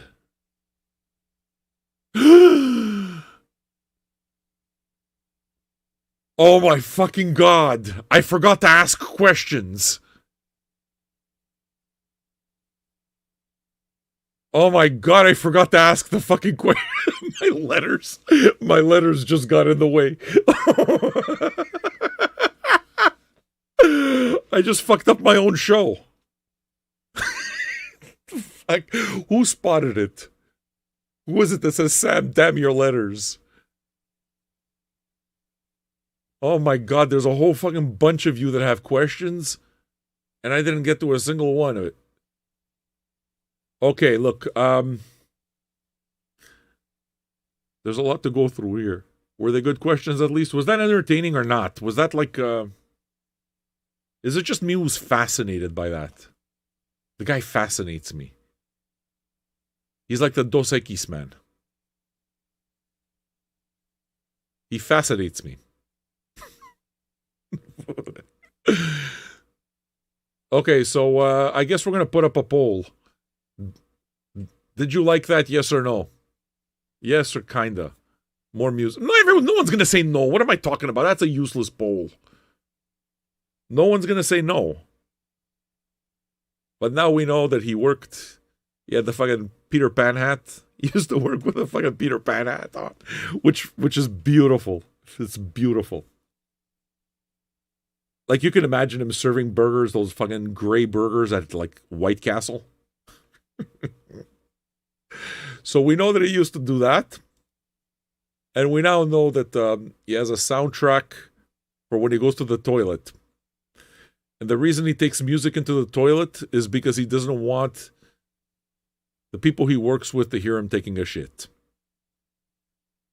We learn. We learn things. You see what we just learned? This fucking guy. He's got a soundtrack for his toilet. I wonder if he's got soundtracks for other things. He's probably one of those things. He's probably one of those guys. Oh, fuck. You know what I forgot to ask her too? I forgot to ask her. Oh, shit. I forgot what I wanted to say. I forgot what I was going to say. I got letters too, eh? My letters might be a bit different than his, but my letters are there too. What did I want to ask her? Is it going to bug him that he's not number one, do you think? Like he's going to be the second person to do an entire hour of music. So do you think, okay, this is the other question. There are two ways to do this. Okay? One is I get the music. You give me a list and I play it. And out of respect for the music, out of respect for the list and all this, we let it play. Right? So it's like I play as much music as possible. That's option number one. Option number two is we do talking as well. Sorry, it took a little while for me to remember what I was saying. I'm high. What we do is we do talking as well. So there's a conversation that happens. But you see, if we do that, it's going to cut into... He says no. He doesn't want to get on. He's scared. I love this. I fucking love this. Because if we could... if maybe we could get him on the phone and he can talk. And what we do is we talk to him.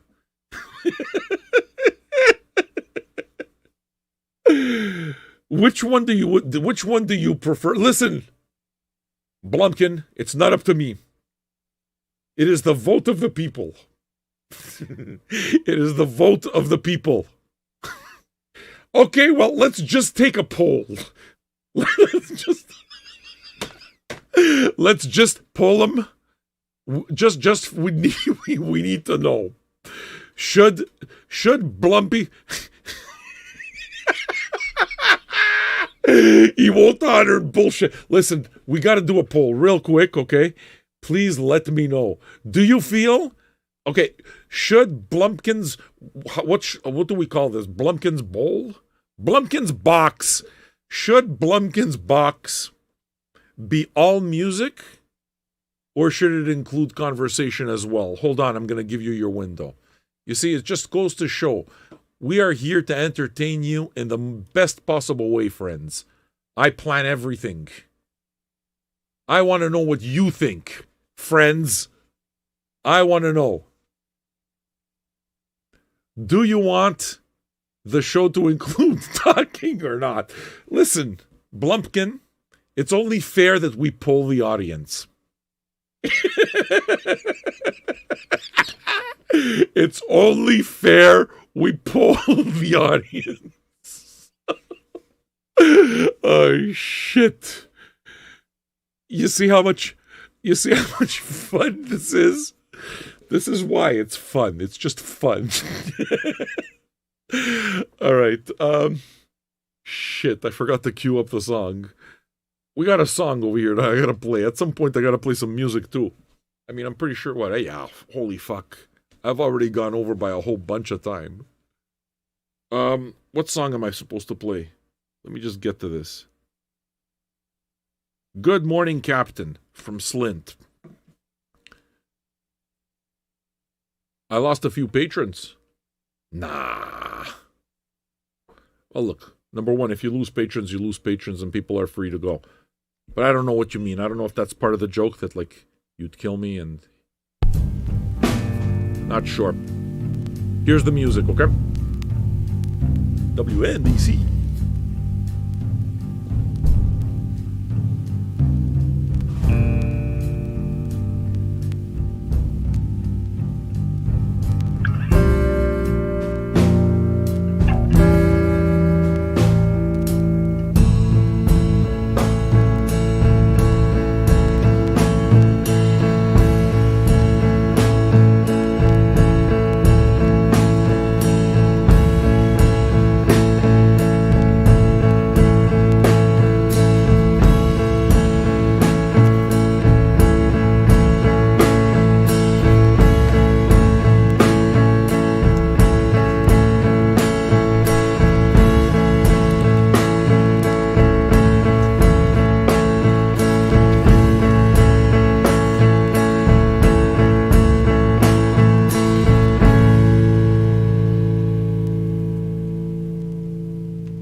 gonna get your whole song. Don't worry.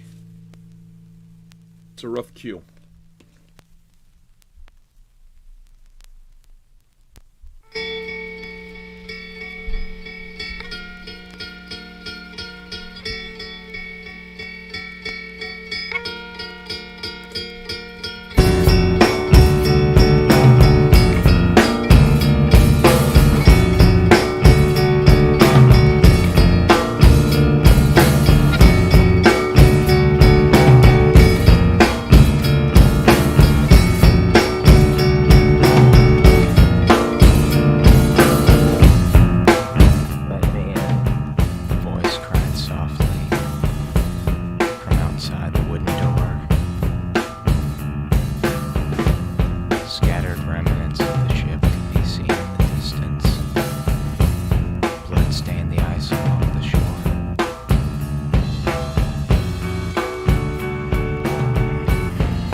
trying to find my way home.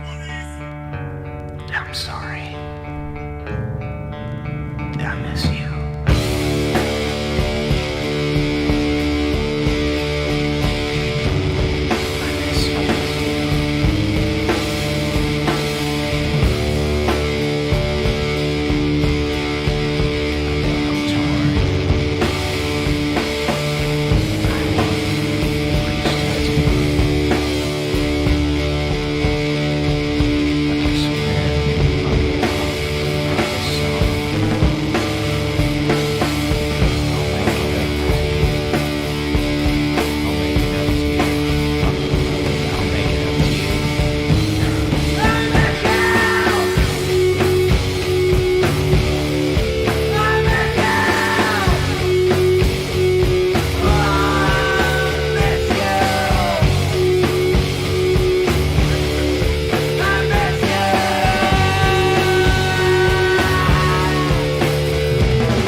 That's the sound of the police! Yeah. The show's gotten long. So what I think I'm going to do is I'm going to shut it off on YouTube land. If you guys want to come over to Twitch, come along. I mean, it's been, what, nearly 5 hours? So it's been a long show. Come over to Twitch if you want the rest. I got some Led Zeppelin. I have some Beck, and then maybe we'll do an album side. One. Or not. All right, folks. Bye-bye, YouTube land. Thanks for watching. Twitch.tv/Vinyl Junkies if you want to catch the rest. And there we go. They're gone.